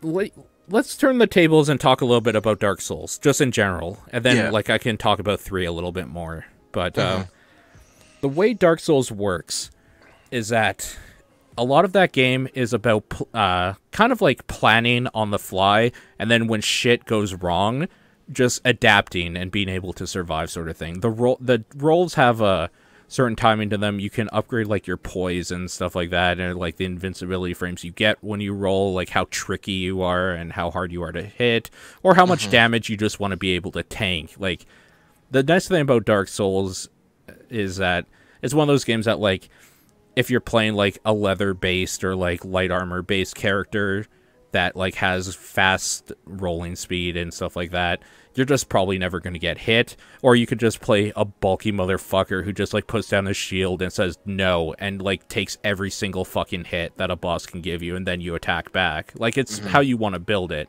Yeah. But no matter what you do, the roll always feels good in Dark Souls, which is important because that's the main mechanic of that game, to not lose every single time. So going from something that's well thought out, like, just kind of like in Dark Souls you have like this lay of the land sort of thing where you're walking through and there's downtime, I guess is the best way to put it. Like, there's times when nothing is attacking you, and then you'll be attacked, and then it's on, and then you kind of have to be on for a little bit, and then you go back to nothingness. Gungeon has the problem I have with bullet hell shooters in general, because it is a bullet hell game. And that's just that, like, I don't want to always be, like, I'm gonna fuck your face, like, levels of intensity. I think that's lame, and I hate a lot of bullet hell games. So, just in general, I'm, like, slated to not like this game. The things I like about Gungeon are, like, the first 3 floors-ish, where there's different enemy types, and, like, they have different attack speeds and stuff like that, and that's all fine and dandy. But after that, it actually just becomes bullet hell, where there's bullets everywhere, and there's no, like, design anymore. Like, the design in bullet hell games is, let's fill the screen with shit, and I like more the Dark Souls-ish approach, where, like, no, let's just put, like, hard things in different locations that's gonna fuck with the players. It might just be a flavor of the month type game. You might be right. I don't know, though. We'll see. We'll see. Yeah, it's still unclear to me how much the replayability depth is there for people with Gungeon. So with Gungeon, the idea is there's you're like 4 or 5, I can't remember, main like character classes or whatever. Yeah. They have different advantages to start off with, but at the end of the day, it's kind of like what weapons you have by the end of the game. And the loop is, you get to the end of the game, there is a final boss like there is in Isaac, so there is an end to your run, which is something I appreciate. I don't like endless runs. But, like, you're trying to quote-unquote kill your past, is what they call it. And it's kind of a cool thing, actually. So what happens is, like, you get to the end or whatever, then you do the thing where you, like, go back into, like, your character's, like, previous story or something, your past, and you, like, fix a wrong that happened, and you, like, unlock a new, like, skin or ability or something with them. It's cool. Like, it's a cool little thing. Yeah. But there's only a few of those. Yeah, for me, like, there's one of the parts I feel like that makes Isaac so replayable, are like all the different weird ways items can work with each other. Yes. Different combo stuff, and it's unclear to me whether Gungeon has that because of its focus on singular items. Very, very rare. Yeah. Extraordinarily rare, because like I said, most of what you're picking up for power-ups are guns. Yeah. And you're not shooting 2 at a time. I mean, I did see that there's like a duct tape item that combines 2 guns. Yeah. But it just seems like there's way less of that. Yeah, and you're right. That's inherently what makes, like, Isaac fun, is seeing the interaction and synergies between your power-ups. Yeah. Because that's what changes the gameplay. Otherwise, what Isaac is get the brimstone and then win, which is what Gungeon is. Gungeon right now is basically get X gun and win. Also, I just hate when people hype stuff up. That's just, yeah. But like I was saying in, like, my kind of snarky tweet, it wasn't too snarky, but it was kind of like, I'm just saying, like, I don't get what people see. I am happy people are enjoying it. Like, I always like that people, like, enjoy something that they pay for and stuff like that. And honestly, I just wish I could see what they see, because to me, it's kind of boring. It's kind of a boring game. But if that's your boat, like, fucking rock it, man. It's there. It's $15. You can buy it right now. Yeah. I didn't get it because I don't need a game that you play forever. I don't really want that right now. Well, you have Binding of Isaac. Like, yeah, but I mean, ostensibly, you have the better roguelike anyway. Yeah, I just meant in terms of playing a new game of stuff. Like, between Dark Souls 3 Gungeon and Hyper Light Drifter, which all came out at the same time. One of the reasons I aimed for Hyper Light Drifter is because it's a much shorter game, which is more what I want right now. Sure. Because I've since those games came out around the same time, I still haven't even finished Hyper Light Drifter. Like, just in terms of a game where you have a dodge, in terms of dodging enemies, that was more my speed at the moment. Sure. That's understandable. Yep. On that note, Dark Souls 3 is super, super fun. I'm super, super happy with it. Yeah. The more I play of it. Dark Souls for me is always, like, I think those games are fucking amazing, and they do what I want from video games, But I have fucking mental, like, things that hang me up on games that also triggers for me, so it's hard. what's something Like, that triggers you about the Well, Souls specifically, it's A, not knowing where the fuck to go, games? Okay. and B, the long, like, the reset between checkpoints, like the just dying, having to walk all the way back over again. How does They're- the idea of playing through a Souls game with a partner sound? That sounds way better. Yeah. That sounds way more like a thing I would do. Particularly someone who knew what the fuck they were doing. That would fucking help a lot, probably. So, in this game, you can have, like, well, like in the other ones as well, you can have multiple people. Like, you can join a game sort of thing. Like, you can invade a person and, like, put your summon sign down and help friends out and stuff. And I've been wanting to, like, I'm not going to stream that game solo, my solo play of it. Yeah. But I do want to, like, stream, like, co-op of it because it's just fun to have, like, some friends in a call with you and just, like, fucking around in this universe that's super hard and, like, making it easier just by, like, numbers, by mass. Yeah. And then, like, I don't know. I think the cooperation thing is cool in that game. But, like, Yeah, I also want to see the story stuff, like, for myself first, so I don't know. I'm working through it. Yeah. I mean, I've only very briefly played Dark Souls 1 on 360 because it was fucking free at some point. Yeah. And it was just like the parts of that game that I fucking love, that it's an action game that's like puzzle-like in terms of figuring out shit, Yeah. but like, I'm playing that game for the first time, so I'm bad at it. Yeah. And then, like, just dying, the whole fucking reset. The part of me that's super stubborn about not wanting to let shit go, that Yeah. also just gets me stuck on points. And then I'm just, like, it hits too many, like, things that fuck me up that, like, make me stop having fun when I Yeah. think the game is super interesting and well designed. Yeah. In a lot of other ways. Yeah, no, I can totally understand that. The nice thing I will say about, like, I've been playing these games for a while now. Like, I started on Demon Souls and kind of moved on as they went. So, like, just having the feel for how these games play, jumping into 3 was no problem, Yeah. which is super nice. They have changed a few things. I won't get too in-depth about, like, the technical stuff, but they're kind of cool. Before, you would just be able to, like, if you were casting, like, a mage or something, right? Say you have, like, a fireball, like a pyromancy spell. Yeah. Like, you'd be able to, like, maybe cast it, like, 10 times or something, or 5 times, or whatever you had, Yeah. like, the slots for, an allotment for. Now you basically just have a mana bar, which is, like, it kind of stupefies it into, like, normal RPG senses. But as a video game, I think was a good change to go back to just, like, something that's easily recognizable. Like, you have your FP bar now, which is ostensibly your mana, and, like, different stats that you upgrade. If you want to upgrade those stats, will, like, make that larger and stuff like that, like you could with your dexterity and stuff. I think it's important that they gave casters that kind of, like, resource like they do, like, for every other build with the stamina bar. So I think it was really cool that they did that and added just small things like that. The game is super referential to, like, every other game. It has little nods to every other game, and those have been super, super cool. I could definitely see how, like, I know some people have said that, like, well, I just wanted, like, a new thing. I didn't want, like, a homage to everything.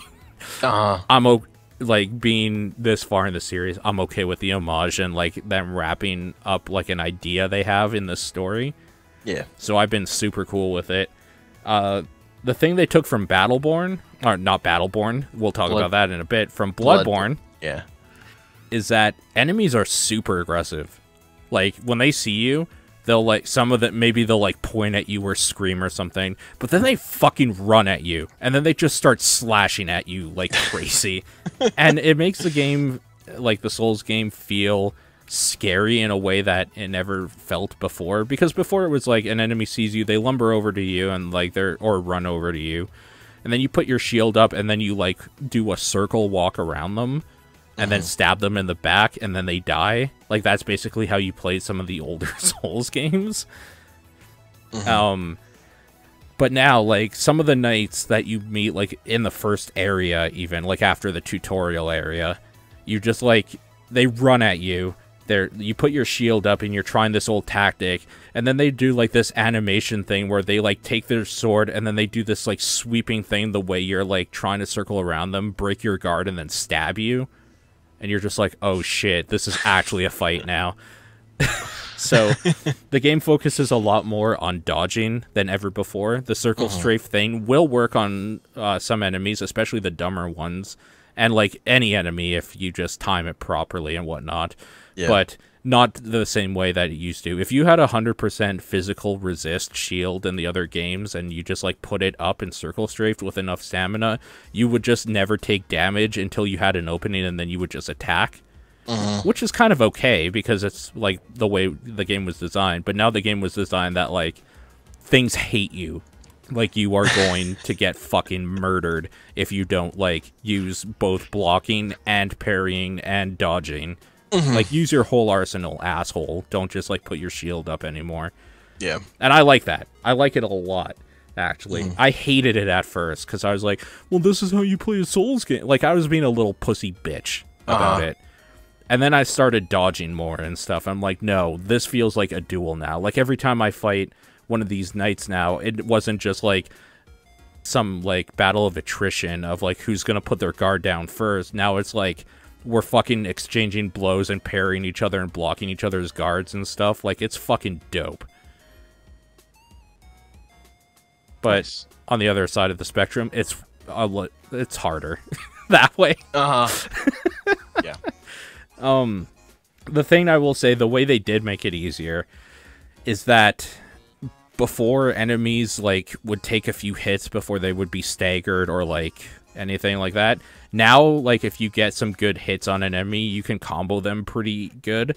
So, like, they're more aggressive, but they leave them that's the other side of, like, that two-edged sword, is they're more aggressive, but they leave themselves open for attacks more. So, like, if you're able to just time it just right, you can maybe get, like, 5 sword slashes in and just fucking wreck their day because they left themselves open. Like, I don't know. It's cool. It's a cool way that they changed the balance from, like, almost a slow methodical to, like, a wild chaotic. And I like it. Like, oh, and the story things I think are going to happen from, like, what I've seen. Oh my god. Fuck, dude. Nice. I'm so stoked as to where that might be going. But yeah, if you ever get Dark Souls 3 and want to try some cooperation out, I'm totally down. Alright. Or, you know what, if you have Dark Souls 1 or 2, we could even just start easy with something you have. I don't have any of them on PC, is the problem. I only have one on 360 because it was free at some point. Oh, I guess this is another thing. Dark Souls 3 was, like, notorious and had a lot of really bad crashes and stuff. Especially, like, the opening couple days for some people. Apparently, a big thing that caused that problem was every time you went to a bonfire, if you were playing a knight, it would be, like, the reflections of the fire in the, like, shiny armor that, like, would cause the crashes and shit. It's weird. It's such a weird, like, minute detail. I mean, I've heard about this stuff on Giant Bomb. Apparently, they could only get the game to run as a knight. Any other class, it would crash. Weird. Okay. Do they know why? Well, like the conspiracy theory is like they've heard a lot of people having the crash with 700 series video cards. Uh-huh. Apparently was a big thing. Uh-huh. But they fucking they were like QA testing that game and just like maybe it's HDMI cables is the problem. Like fucking they did a lot. They still never really figured it out. Oh, so they didn't actually get anywhere, really. They figured out they could play the night and they could play the game. Okay. I mean, that's fair. But There were there were also weird things like where they could sit at the bonfire for a while and then okay. it would be okay. You just Oh. like if you rushed out, it would crash. It was just fucking weird. It has to be weird. a Apparently, driver problem. yeah, but like of people who were reviewing it, it was like them and Jim Sterling who were having those issues, and like not a lot of other people. Like it seems really weird and spotty who's having issues. Yeah. I mean, like I was just about to say, it's the best running Souls game I've ever played on launch. Yeah, Like Isn't every it- other Souls game has been fucking trash at isn't it launch. the first one to run natively at 60 without needing fucking DS fix? You might be right. It might be. I can't even remember. DS1 needed way more than DS Fix. Like, it needed a Yeah. fucking miracle a lot of Well, times. that was also a Windows Live game originally. It was, you're right. DS2 ran natively at 30, I believe. Yeah. Because it was basically the console port on PC, which was garbage. Anyways, this is a long-form way of me saying Dark Souls 3 is, like, finally the PC experience game. That was like, yeah. runs perfectly. That was. I was also looking at it. Like, also they've launched. It's the first one they've launched the PC version at the same time because I remember the Yep. Dark Souls 2 came way later. It came a month later. Yeah. Yep. So, That I mean, seems cool. I'm super fucking stoked, and I can't wait for more of it.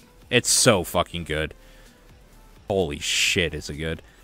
I'll tell you what's not very good that a lot of people love. Stardew Valley. Game's trash. I mean, it's Harvest Moon, right? Yeah, that's why it's trash, because I didn't like them back then, and I don't like them now. I like that kind of game as a mobile game. You There's know a what? place You're for that right. game. I could see it. Like, I could totally That's- see me playing that at work for an hour. That's how I played Harvest Moon. I had the GBA version, and I played a lot of that game. Yeah. But I don't want to do that at my fucking computer. Nope. Nope. So I bought the game. I was like, you know what? I got to see if there's something to this because so many people are obsessed with it. Yeah. I started playing it. I was like, okay, this is cute. Like, it moves okay and whatnot. And then it's just like the farm area you start in just has like rocks and tree stumps and stuff everywhere. Mm-hmm. And like you have the like stamina bar basically where like after you run out of energy, you have to go to bed and like just so you don't do everything in like the first day and stuff. Like, it sucks. It's a piece of shit. I mean, it's a time sink game. It's like if you have too much free time, this will eat it if you let it. And I But if don't. you have good video games, That's why, like, yeah, it's kind of weird too because it's like, I don't know what crowd they're trying to reach. Like the casual PC gaming crowd, I guess, which is not. It's a pretty niche market for gaming. I don't know. But that thing was like top of the Steam charts for a while, so it seemed to hit with people who wanted Harvest Moon. I guess so. Like, and it has dating sim elements too, so it has that too. Yeah, I guess so. I don't know. I hate it. That's fair. Yeah. I also hate Honeycomb Studio. Yeah, that thing sounds bad.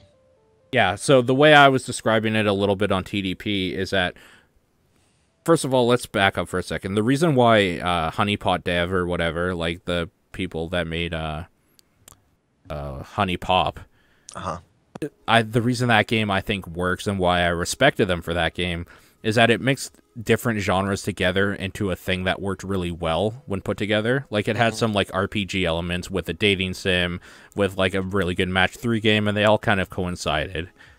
And I like that. Like, it worked very well. And I was super excited to hear that they were making Honeycomb Studio, which was going to take basic clicker elements into like a, I can't remember what they're called, like a weird strategy, like Farmville type game sort of thing.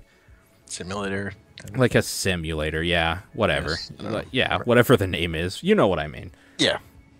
I don't there so the problems I have with that game, what the game is that you are running a cam girl studio or show or whatever, and you are basically getting cam girls like popular, exploiting them for money, and like making sure that they're happy, like they're not too stressed out. So you like the ones that are smokers will smoke to like they can work more, but like they'll need cigarettes and stuff like that, so they cost a little bit more money, but they don't get stressed out as fast. The ones that don't smoke or drink get stressed out like faster, so they'll need a day at the spa more often. Blah blah blah. There's little like strategy elements in there, if you will. And the idea is to just like make a bunch of money, basically. Like you're making money. The thing I hate about this game is that where I think mixing the different genres and their strengths together really made like a special thing in Honey Pop. I think this game is missing what makes the addictive and fun nature of the like kind of shittier genres that they're pulling from for this. And like just making a pile of garbage. So for the clicker thing, like, I know a lot of people are like, well, like, I like that it's just kind of like in sessions and you beat your score or whatever. I hate that. The thing I like about clickers is that right now I can go onto Adventure Capitalist and see that, hey, while you were gone, I made like $14 non-million or something. And then I can have like 10 minutes of fun, like putting that money into different things and knowing that next time I log in, like 3 weeks from now, I'll have even more or something. That's kind of the fun, addictive thing for me for clickers. Clickers are about seeing the numbers go up. Yes. With the hope that one day you will see the biggest number. But that day never comes. And it really never comes in Honeycomb Studio, because even though there's a lack of like meaningful feeling things that you can spend your money on, there's enough of them that you never feel like you're actually making any headway in money. So they're kind of detracting from each other. I want to see that money number go up more, but to do it, I have to spend a lot more than I'm getting. Like, it's too real. It's like too much like real life, and I hate it. I mean, part of the thing is like they're blending like strategy simulator games with clickers, but strategy simulator games are already pretty close to clickers. Sure. Like, Giant Bomb gave Anno 2025 would like put 2205 on their idle, like they nominated it for their idle games wins just because like what you do in that game is almost a clicker. Yeah.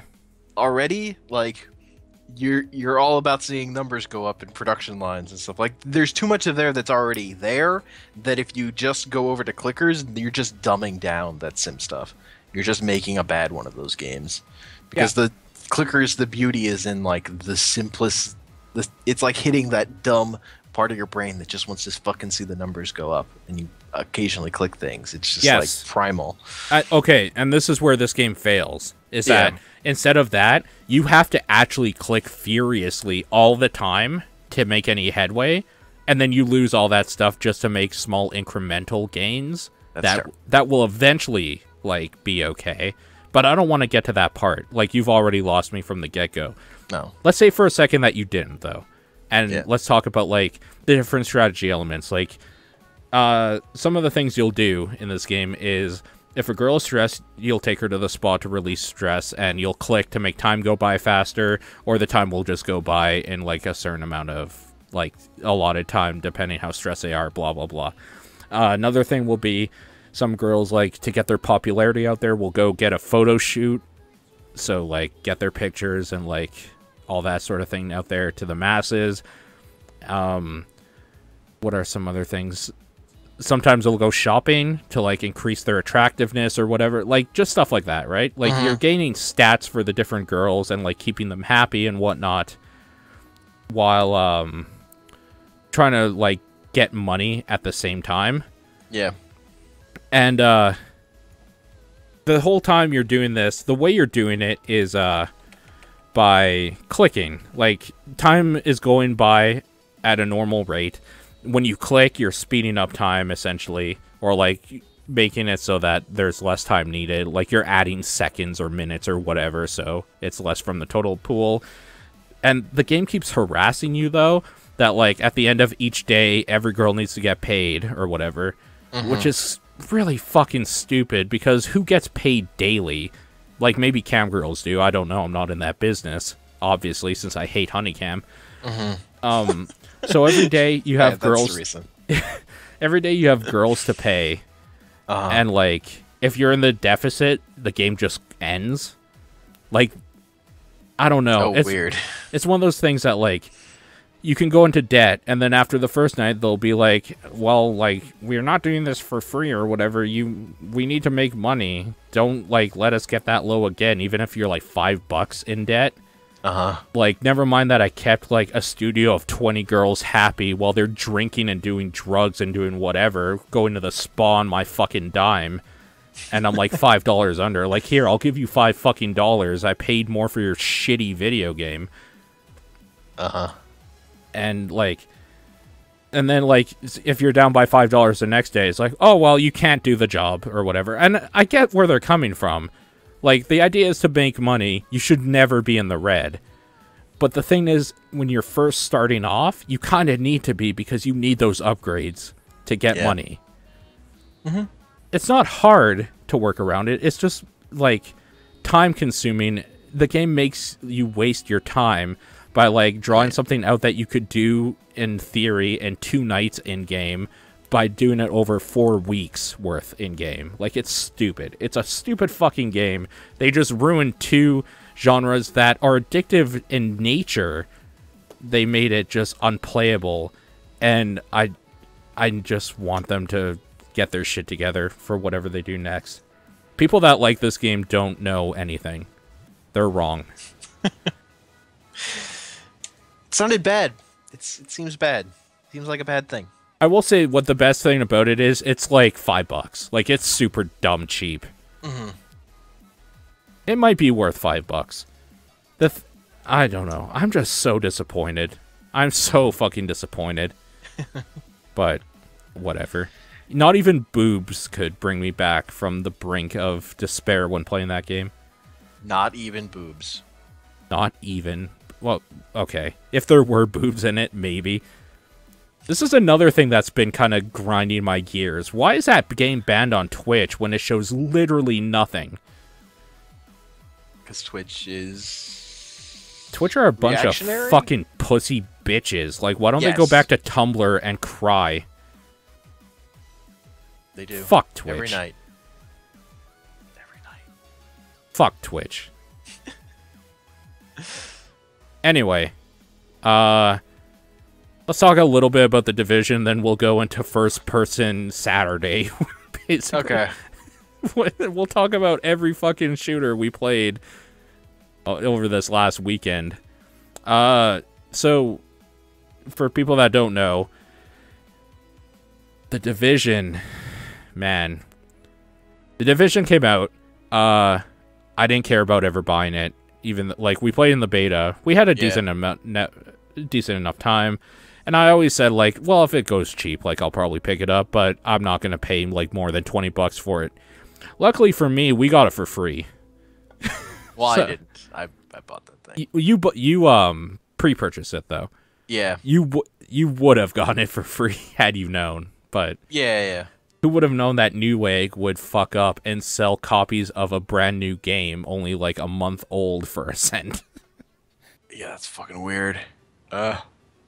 Makes me mad. I bought it for whatever. I mean, I didn't buy it for full price, so I don't feel as bad, but whatever.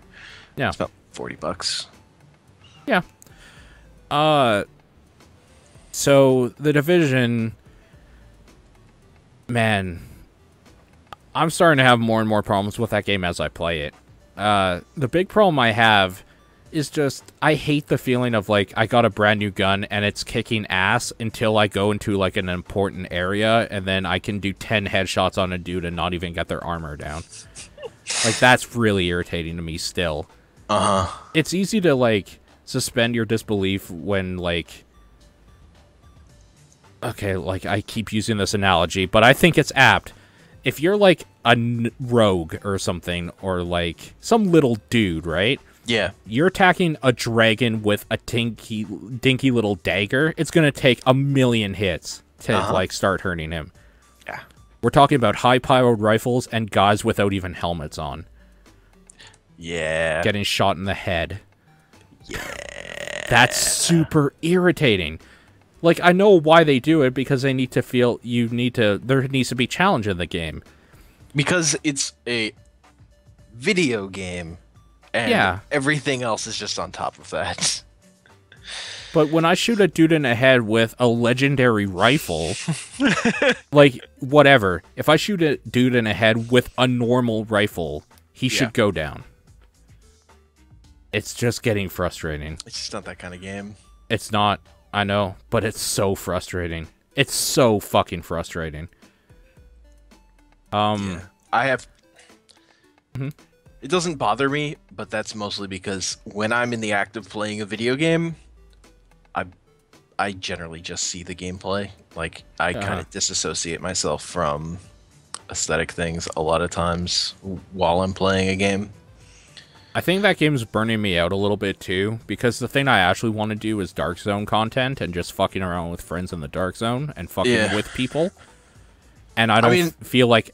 I felt like I could in the beta because everybody was the same level.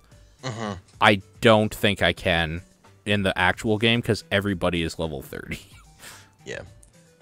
For me, I just don't like playing that game on my own. I've found. I've only really played it with other people because I just don't have... There are just other games I'd rather play if I'm playing by myself. Just for the most part. So I'm like way lower level than you are at this point just because I just don't like playing it by myself. I just don't have fun. I got into my MMO mode for a while with that game where like I would watch Twitch or listen to a podcast and just mindlessly click things in that game. And I went up like 15 levels doing that somehow. Yeah.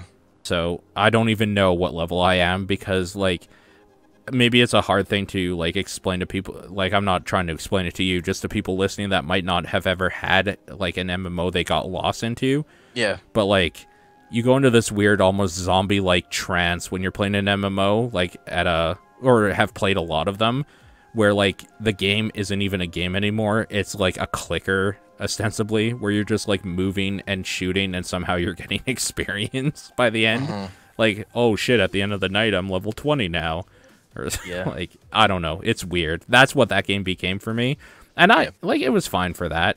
I think it's funner with friends for sure. So I'm excited to get back into that game like with you and Tony and whoever is around. It's just that at this point I feel like most of the people I know playing that game besides you two are level 30. So I think it's one of those things that like we can level together, but like the game will actually open up when we hit 30. Yeah, probably. Although I've heard the incursion isn't great. The new one? Yeah, I heard it's actually kind of broken. There's that, and also just it's not really a raid; it's more of just an arena. Right. Okay, that's shittier than I thought. Then. Yeah. Okay. Yeah. I've heard disappointment around that too. But yeah, that thing is what it is. Like it is. Just is what it is. For me, it's... I'm not gonna front. For 1 cent or free, however you want to classify it, that game is super, super good. Even for $40, I think that game's probably okay. I would have probably paid about 20 for it and felt totally good. I feel like I've barely played it, and I've played like 10 hours of it or something. Yeah. Yeah, no, for sure. So, definitely put more time into that than like Pokken Tournament by a lot or something. Sure. I paid similar amounts of money more, so whatever. But for me, really my thing is when I'm playing games on my own, I'm playing Heroes of the Storm right now. Like, that's like the game where I put on something in the background and play ranked Heroes of the Storm. That's what I've been doing. Do you want to talk about Heroes of the Storm? Just because that segues so well. Yeah, okay. Yeah. You should never call out the segues, but every time I'm on a podcast, we do. It doesn't matter what podcast. It happens every time. It's what you do when you podcast. It. I fucking love calling out the segues. After you hit a really good one, you have to fucking ruin it. It's important. Yeah, for sure. I also love people talking about things that the audio listeners can't see. That is also great radio. Yeah. I'm actually kind of happy we're not doing... You know what? We should go back to this style of audio only, because it makes it so you can't do dumb sight gags. I do like an audio-only podcast because I listen to them on the bus all the fucking time, and I hate when they're like, yeah, look at this. It's just like, well, no. Like, don't do that. That's frustrating. I actually love it when they do that and they're audio only. Okay, that's also pretty good. Yeah. That's like Howard Stern would do that. Like that was for like his gimmick was before he was on. He actually had a TV show version of his radio. He would always have like hot chicks on and talk about their boobs. But like the gag was he was talking about shit his listeners couldn't see. Right. It's just like it's a classic. Yeah, that's bad radio in a lot of ways, but it's also hilarious. Bad radio makes for good podcasting. Yeah. Yeah. Let's talk about Heroes of the Storm. So what got me back into Heroes of the Storm? It's Tracer, obviously. No, it was before that. It was Okay. Zool, actually, was what got me really back into it. Okay. I just really liked playing him. And he was super broken. He had like I played in Hero League and had like a win rate around 80%. Like, it was fucking ridiculous when he first came out, how good he was. And I was just playing a lot of him. So that was just fun. And then so then that get me back in the rhythm of the game. And I've just enjoyed it. There are like a bunch of heroes now that I really like. Okay. Kael'thas I really like. Johanna I really like. Johanna's dope. Johanna's dope. Yeah. It's my go-to warrior. I play Muradin generally. What if I have to warrior? I really like Rhaegar. I really like Illidan has been on and off good. Rhaegar been playing. Just like I've got a good rotation of heroes that I really enjoy playing that are competitive. Yeah. And I also got super into like trying to fucking moneyball it, of looking on like statistics of win rates on Hotslogs for what is doing good right now with like and how it changes each patch. Like that's just a dumb like min-maxing thing of seeing what's good right now and what fits how I like to play the game. Sure. That I've had fun with. And seeing what skills our people are winning with. That's like added just a dimension of like just fucking around with and learning the game. And it's just I have fun with it. Like that's like my podcasting game. If I'm just playing and zoning out, just playing a competitive game like that just ends up being more satisfying me generally than any kind of single player thing if I'm playing by myself. Sure. It's just where I am right now. Yeah. So Tracer just came out. She's also really cool. She plays like all her abilities are the same as her Overwatch abilities, which is kind of insane. Okay. Where she's like a character where her D is like she doesn't have a mana bar, she just has ammo for her guns and you have to fucking reload after she shoots or she'll do it automatically. Or you That's can press hilarious. to automatically do it. She has the 3 like blinks, which will recharge. She has she can recall, although it doesn't get rid of damage unless you upgrade it at level 20, then it will get rid of recent damage, but it would be too broken if it just automatically did that in that game. She also has a weird thing where her ult is her pulse bomb is always she has it, but it has to charge like Overwatch abilities based on how you're shooting. But at the end of the level you would normally get your ult, you just get to unlock different upgrades for it. So you get to pick like just flavor it kind of. And then Cool. she has a melee attack too, is her other ability. And meleeing things charges her ult faster. It's just really she's fun. She's really good. She's not super broken like some of their other recent assassins have been, like Li Ming and Zool, but she's fun. I just haven't played her enough really to feel comfortable with her and competitive, and the queue times playing as her in quick match right now have been super long. So Because everybody wants to. yeah, so I kind of got her level 5 and haven't played her a lot yet. Yeah. Since she's only been out a couple days. Yeah. The other thing Heroes of the Storm launch that I just want to talk about briefly is they added, but only in custom games, like an ARAM type mode. It's like a single lane map. What? Okay. So I'm in. the way you do it is like you have to fucking go into local chat and people are just fucking general chat and people are just fucking hosting games for it on that map and you just fucking join. Oh, dude, that's what I miss about like even WoW is going into like this community chat and being like looking for a group or something. Yeah. Holy shit, I'm so in. So they have that. The thing about it though is, and people basically only run it as all random modes. It's like just saying, all right, everyone, we're all gonna pick random because that's what this is for. Yeah. The thing of it, like, just the thing about it is, like, with ARAM, the part where you're always all the same level in your team just kind of means that both teams are basically just fucking butting heads until one gets, like a slow, like, push back. Like, it doesn't have, like, the thing of, like, one person getting some kills and then sort of getting ahead and getting a boost. It's just, like, two fucking elephants headbutting until one fucking backs off a little bit more. Yeah, I'm down with that. But yeah, it's cool. I've only done it a couple times, but it is now in that game if you go to find it this weekend. All right. You know what Heroes of the Storm reminds me of? What? Dota 2. Yes, I've been playing. Also, I've put like 30 hours into Dota 2 since. Holy fuck! What? And that's only with people. I haven't played it by myself at all. It's with Kujo, Spart, and Steven. We've played a bunch of Dota 2. We were playing like every day for a couple weeks. Where did that come? Okay, Kujo I understand, because MOBAs. Yeah. Where the fuck did Spart and Steven grow a backbone? Spart has sort of been playing it a bunch. Yeah, no, I do remember when you got mad at him for not inviting me. Yeah, and Steven just hit a point where he was done with Heroes of the Storm. Why? So, I don't know. Because since it came out, he had still been playing it. Like, I quit that game for a long time. Oh yeah. He had been playing it. He's played way more of that game than I have. Oh shit! It was his for fucking ever. It was his gateway drug. Holy shit! He's going on to harder MOBAs, and he just went from weed to meth. Holy shit!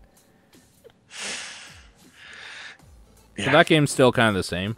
That game's pretty much the fucking same. Like, there's stuff that's different about it. I'm like, wait, what? I don't know, like, any of the items at all anymore. I still know, like... Do people still build a mech? Yeah, What's like this tangerine? There's so many fruits now. Yeah, mostly the people don't use that stuff, though. Or I don't, at least. I don't know. There's, like, a mana fruit or something that gives you mana over time, I think. Okay, so like a tango? For mana? Yeah, basically. Why was that not in there before? That seems like it makes a lot of sense. Because it just wasn't in there before. I mean, that's how Dota goes. Like, yeah. Just what fucking ever. That game is such a fucking mishmash of weird things. I fucking love it. But yeah, like the only reason I still am into the thing I've really come to with why I'm playing Heroes of the Storm instead of Dota 2 on my own is when I'm by myself, I just want to fight people. And the part where you get to just fighting people in Dota 2 takes a while, whereas Heroes of the Storm, you're basically immediately... It actually takes, like, the whole game. Yeah. Like when I'm... even when I'm playing with them, a lot of times I end up playing hard carries just because I fucking wanted to be able to do stuff at the end of the game to try and win. And then just, like, farming is... Like, jungle is just not that interesting. What's the hardest carry you play? I play PA. Oh, yeah. Yeah, PA's a real hard carry. Yeah. PA's stupid. Holy fuck, yeah. I also Spectre a lot. I haven't really played Spectre recently. I was playing a lot of PA. I really, really like the slow burn of Medusa. A lot. Where it's just like, you're nothing for 60 minutes, and then you are everything. The greatest comeback I ever had in a Dota game was we had a Medusa on our team. Yeah. And, like, they had pushed us all the way to our core, and we were, like, gonna lose, and then we fucking team wiped them, and Medusa solo pushed down their entire base and won. That was a long game. Like, yeah. Medusa's stupid. If she gets a good ult, she can wipe a team. Like, it's so dumb. Yeah. Yeah, particularly late game if she's fed. Holy and, like, shit. never die. She will, like, never die if she's fed enough. I've just seen too many games of people being bad Medusas. Yo, that's the thing, is that if you're gonna play Medusa, have fun farming for literally 50 minutes. I'm not even kidding. Yeah. You are not, like, when people are fighting, you better be ancient, like, getting the ancients. Like, you better be killing like mobs the whole time. Also, playing with people who generally like don't know that game that well has kind of been a different experience because I barely got to play. Felt like really playing Dota 2. In terms Oh, so of, you like, were having fun. yeah, basically in terms of like having the comp and having supports and all that stuff. I also went on my longest losing streak ever in that game with them. Lost Yeah, that 13 makes games sense. in a row. Wow. Even statistically, you should have probably won one of those. Yep. Wow. When I Okay. eventually won a game, I was playing the tree. That's I won. Tree and Protector? Yeah, I played Tree and Protector. Then I got a win. Yay. Also, Spart wasn't there, so that helped. I watched, so you know who Purge Gamers is, or Purge is? Yes. I know Oh, Purge. okay. For people who don't, he's just like a Dota 2 caster / like content creator. I watched my first Purge video in like probably 2 years the other day, and I'm so glad I did. It was what the hell is that called? The ability draft. I fucking love ability draft. He made a Treant Protector, a one-punch kill Treant Protector. Yes. So he just like went around and just like attacked them. I can't remember what he took. He took like Sakuchi and like some other things and like buffed his strength up. So basically every time he hit when like it was up, he would do like 2 hits at once and they would hit for like 200 damage each. Like it was stupid. If there's anything to tie to like my Dota 2 fall off from when I was playing that game every day, it was the high of ability draft was so good, and then people stopped wanting to do it all the time. Right. Like it was much harder to find a group of people to do ability draft because that's the mode I fucking love. But you can't take new people into that. Like we played one game I think of ability draft, but you can't have new players play that game. It's a dumb mode that has a higher skill ceiling than the regular game because you have to fucking know the abilities inside and out to play it. But it's super dumb and not actually a competitive mode. I fucking love it. It's so good. Yeah. So it's much really, really good. ridiculous garbage can happen in it. Love ability draft. I love ability draft. Yeah, it's really good. Well, on that note, Yeah. you know what? Let's get into this. This last weekend was kind of a pain in the ass because I'm going to refer to this as the Beta-born weekend because there was nothing but fucking betas this last weekend. We had Overwatch like released to a wider amount of people. We had the Doom multiplayer beta. We had Battleborn. You and I have had access to, but we played Paladins, and you played some Lost Reavers. Yeah. These are all just betas, by the way, from this last weekend. I played Rainbow Six Siege on a free Rainbow Six Siege weekend that weekend too. We'll get into that after. Let's do the Yeah. betas talk right now. Yeah, sure. Let's start off with a showstopper, Overwatch. Yo, Overwatch is good. Yeah. I like that game. I like that game. I find it hard to care about it until it's out, and I can play more of it at will, though. For sure. Yeah, I don't want to be boxed into like a 12-hour period to play it. That's dumb. This was the last. It was also just an interesting thing of like where I was in terms of mood wise. Where like the last time I tried Overwatch, I super wanted to play Overwatch and was like, Yeah. felt bummed playing Heroes of the Storm. Whereas Right. this weekend, I kind of was like, man, I want to play some more Heroes of the Storm. It's just like fucking mood. Yeah. So it was just interesting that like I felt more that way this time. Because really, Overwatch, part of the carrot on the stick is going to be getting those unlocks, and those are all going to wipe before launch. So I feel like Overwatch lost a lot of its glamour. Like, I think they pushed it to, like, streamers and, like, people talking about it too much.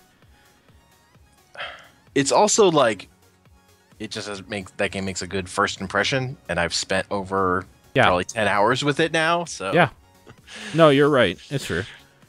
That being said, like you're right. The thing I want is like the progression stuff, and I want to try like some of that ranked mode and see how people play in that a little bit differently than like the casual mode and stuff like that. That's not stuff I'm gonna do in a 10-hour span.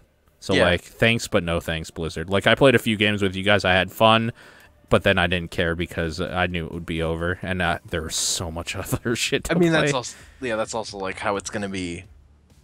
Like good is like that'll Yeah. be a game you play with friends. Yeah. Like for a bunch of nights and then play something else. Well, that's the thing is that like I'm just not into I just want it. I want it as part of my gaming rotation. Yeah, I don't it's want gonna it to be just be really like good. a day and it has to be this day.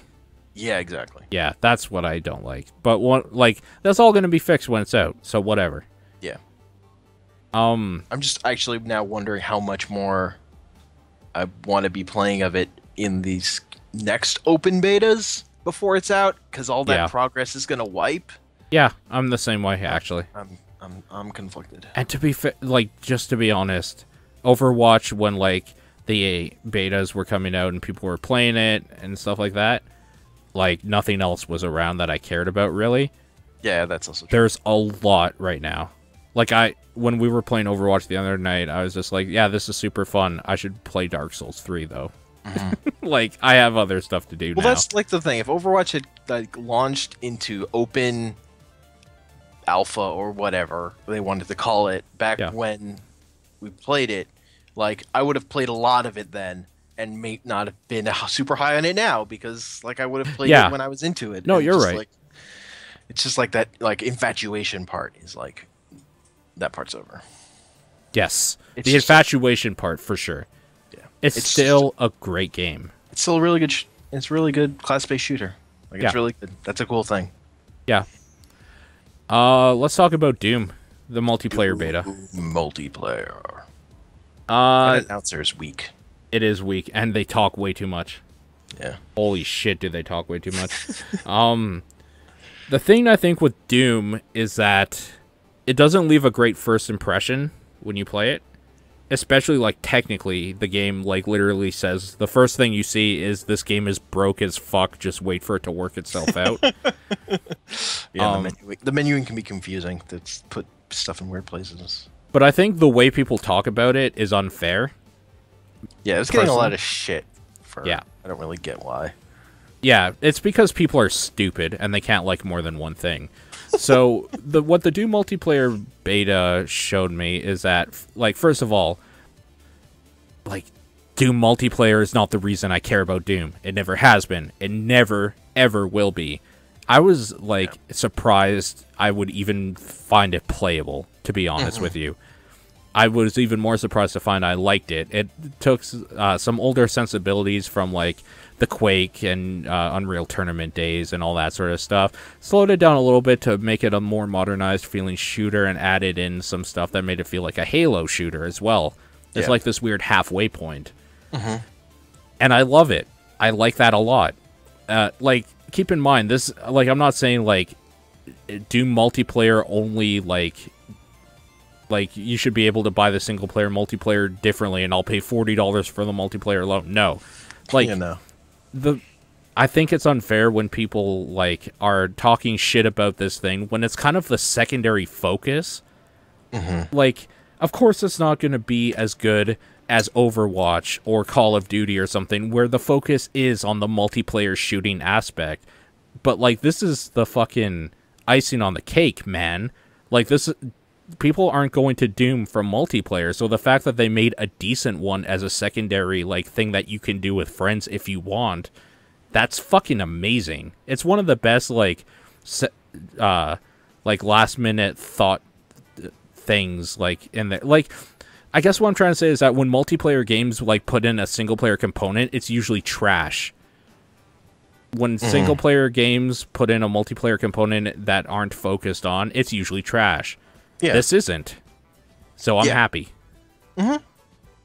It's not going to win any awards or something, but if you're going to Doom for multiplayer, you're a fucking moron. You just are. You have no idea what you're in store for when you hear the name Doom. Like, yeah. Yeah, I don't know. I don't know what people were expecting from it. Yeah, me neither, really.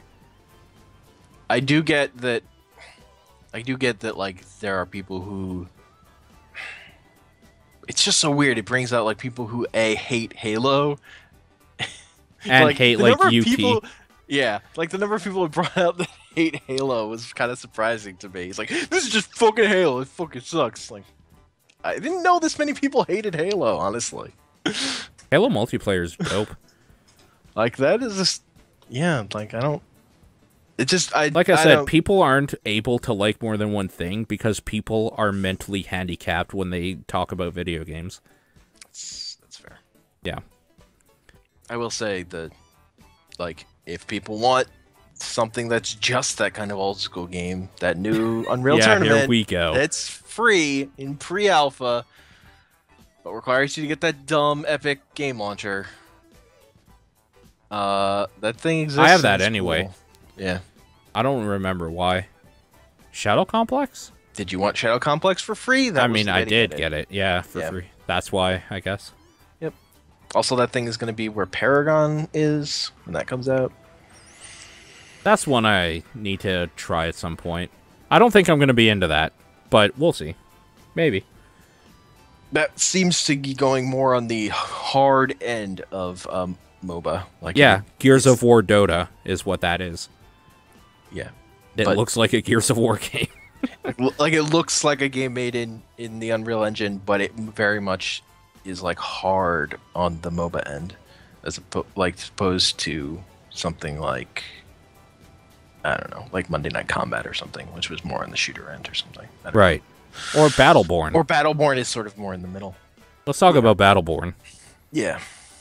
I finally had fun with that game. I hated the alpha of it, even though we weren't allowed to talk about that game when we played the alpha. Which was weird because there was totally video out there on the internet of everything we saw in there.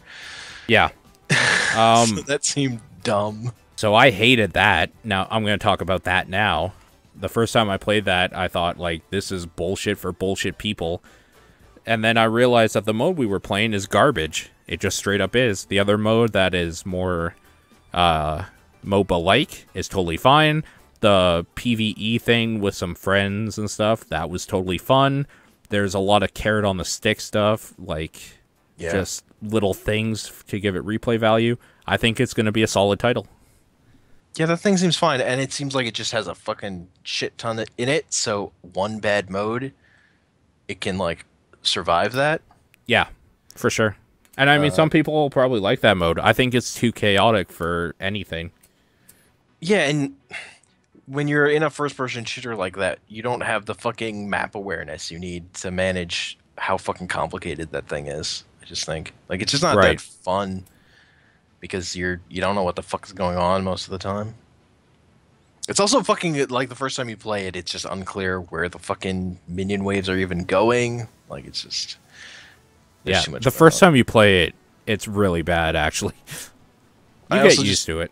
Yeah, I don't know how great some of the characters feel, but again, those are default characters, and I don't like some of the unlock ones seem way more interesting. Agreed.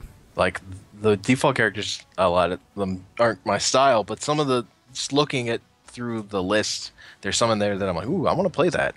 I actually want to try that, so that's good. Yep. There's dumb. I think the part of it where you have to like unlock.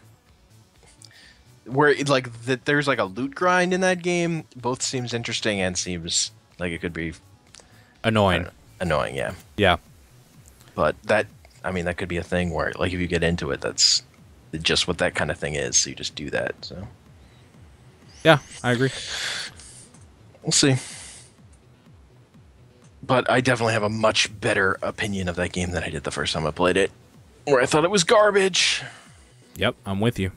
I feel like part of that is also softening on Overwatch. Like I was super high on Overwatch the last time I played it. It's like, why isn't this that? I just like that thing seemed like it was eating its lunch, whereas now this just seems like a different thing, Yeah. like entirely.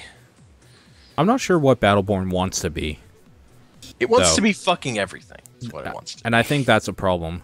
Yeah, But I don't know. It does everything okay enough, but I don't think it stands like in the same ground as games that do like either side good. But I don't know. It's I cool. do think the game that seems like it would be more comparable to that thing is Paragon in terms of its sort of MOBA likeness without being third-person MOBA of like from a RTS type game. But both of those games like just make me wish Monday Night Combat were still a thing anyone played, because I like that game and I miss it. It's dead. It is dead. It is dead. It's never coming back. Nope. The developers ruined it. They tried to make a free-to-play one, and it was fucking garbage. Super Monday Night Combat. Super Monday Night Combat was trash. I believe it. Let's talk about Paladins. That wasn't like the beta weekend thing, but we've been in it for a while now. What do you think of that? I like that thing. It's not quite like anything else, despite how much from Overwatch it takes. Like, the dude I like in that game is basically also a character in Overwatch, the turret guy. But I mean, it's okay. One of the dudes I like is literally Reinhardt. Oh, you're right. Yeah. That thing's okay. That thing's okay. Like, as another game in the fucking arsenal of games you might want to play, that's a cool one. It's okay. It holds its own ground, I think. Yeah. I think it's stupid. It's kind of stupid how like big those maps are, because just for the fucking mount, it's silly. But whatever. I do think that game clearly is still early. Like, it doesn't have any of the carrot on the stick stuff in it yet. They're consistently adding new characters to it, so yeah, it's new. It's like early. Yeah. They don't. What I more mean even is like the cosmetic stuff. Like, there's stuff in place for that stuff, but it's just not. None of that is there. They still have fucking stuff that says temp art. So I get that they're not there yet. It's just like, that's less incentive to play it because you don't have that stick. So one of the problems I had with Paladins is that, first of all, one of the things I don't like about it just in general is I don't like choosing your like power-ups before a match. And then being stuck with that like sort of thing. But the way it used to be before is that there was a whole like minute period where you would choose the cards, like it's all done through cards.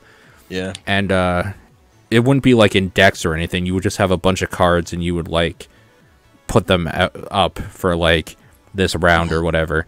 Now what you can do is you can actually make decks of cards like preset, so that part is like negligible now. Like, you just choose which deck you want. It's done in 10 seconds. Yeah, it's more confusing for new players, kind of, but like the amount of time you had to wait before a match started was ridiculous. It was, yeah. It's still kind of too long, but it was fucking ridiculous before. Like, to put that in perspective, before, one of the when we were playing, the match was taking so long that like when we queued up, I actually just went upstairs and got a drink, came back, and I still had 20 seconds to wait. Yeah, it was too long, and even if everyone was ready, you still had to wait, which was super dumb. And you still have to, and it's still dumb. Yeah. What else was there? I think there was something else that they fixed that I really, really liked. The card thing was the huge one, though. I really like that a lot. Really, right? What's frustrating about it now, like compared to Overwatch, is like you get stuck in a like your team comp just like you feel like it's wrong, and you still have to play out this whole match. You can't do anything about it. Whereas you compare it to Overwatch, where you can change your characters on the fly. Yeah, so that's such a huge part of that game. They took the bad thing about MOBAs, where when you're in, you're locked in for the whole match. Yeah. When like this, it's not trying to be a MOBA. It's trying to be more like Overwatch and TF2, but like it didn't let you do that like very important thing. Yeah. I think that's actually works against it in a major way that they'll never understand. This is a free-to-play thing, though. Yeah. When it comes out. That's also huge. That's huge, yeah. So, I mean, you could do worse, I think. Yeah. It's weird that, like, I saw the Northern Lions now pimping that game, like, as sponsored content. So, like, there's people to, like, queue against. You get, like, a match real quick in that game now, which is hilarious, because it used to take a little bit. So, yeah.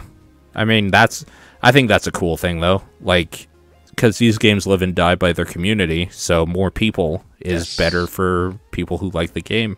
And that publisher already has a game, so they're in a position to be able to pimp at something else that's slightly different. I think that's why I'm annoyed that they didn't do the Overwatch or TF2 thing where you can change between different heroes. Because they already have their MOBA. Yeah. So, I don't know. Whatever. It's a missed opportunity, I think. I think it's something they could even just patch out, honestly. Yeah. But maybe not with the cards. The problem is that you do level up over the course of the game as opposed to Overwatch, something that you don't. That's a big part of a thing, which I generally in shooters I'm not that into. Like, there's a place for it, like Monday Night Combat again. Do that. I was fine with it, but actually, I'd be remiss to say that like they added a reason why you should have like gold in that game now, and you can actually craft cards for your deck for characters. Yes. So like, not only are they loot drops that you can either like wait until you get a chest to get a random card drop or a bunch of cards, or you can buy one with real money. You can now just use the in-game currency you'll get anyways to create a badass deck for a character. Yeah. I mean, that can also be a thing of frustrating for new players who haven't crafted the better cards or whatever. But yeah, but they'll get like, you get gold so easy. Well, I'm not sure that beta levels of getting gold will carry over into the final game. I'm not convinced of that. Like, but maybe I get it because it's a free-to-play game. That's like what you got to do. But like, I'm gonna put this in perspective for people that like are thinking, well, it can't be that good. Like, I think I have like 37,000 gold. Yeah, it costs 1,000 to create a legendary card.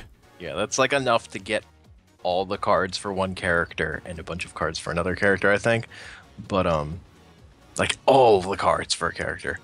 But again, I don't know if that's just because it's still in beta and they're giving more currency than they will later, because that is a thing that games in beta do. Could be. I don't know. I have a little bit of faith though, because one thing they did with Smite that I thought showed that they know like how people are, is that like they made it free to play, but if you wanted, you could just unlock all gods now and forever when they add new ones for $30. Yeah. Like, that is a cool thing. That is sensible. Yeah. Like, if people want to pay and don't have a whole lot of time, but like don't want to be kind of thrown in here, like that's cheap. That's super cheap. $30. That's less than like a full release game. Yep. So, no, they did good. Like, they know what they're doing. So I have faith. That's a game that when it comes out, since it's free to play, I would recommend everybody trying at least once if you like those types of games. See what you think. Yeah. Yeah, for sure. Tell me about Lost Reavers, though.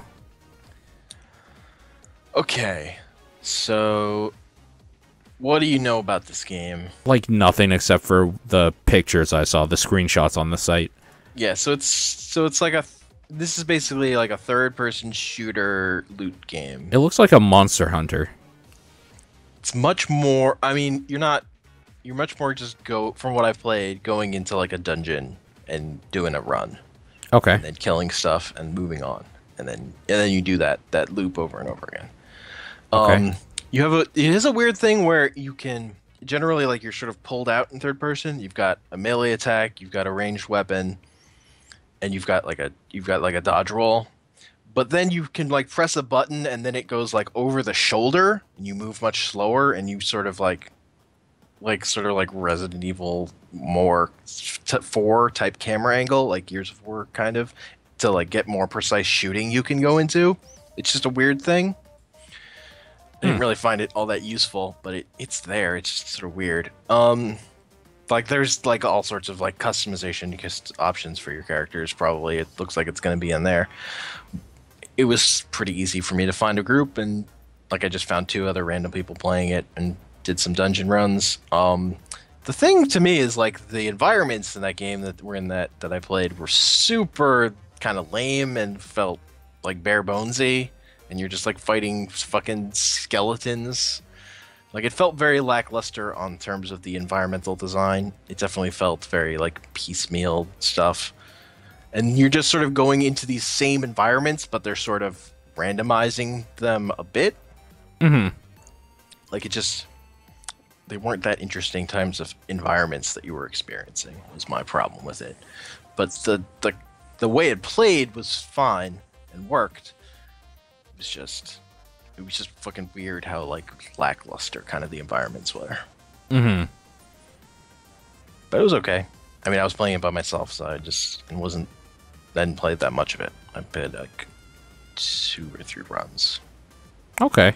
Cool. You just sort of like do runs. So like if you had 3 other people to play with, it would probably be fun just because it's like a 4-person like loot grind game.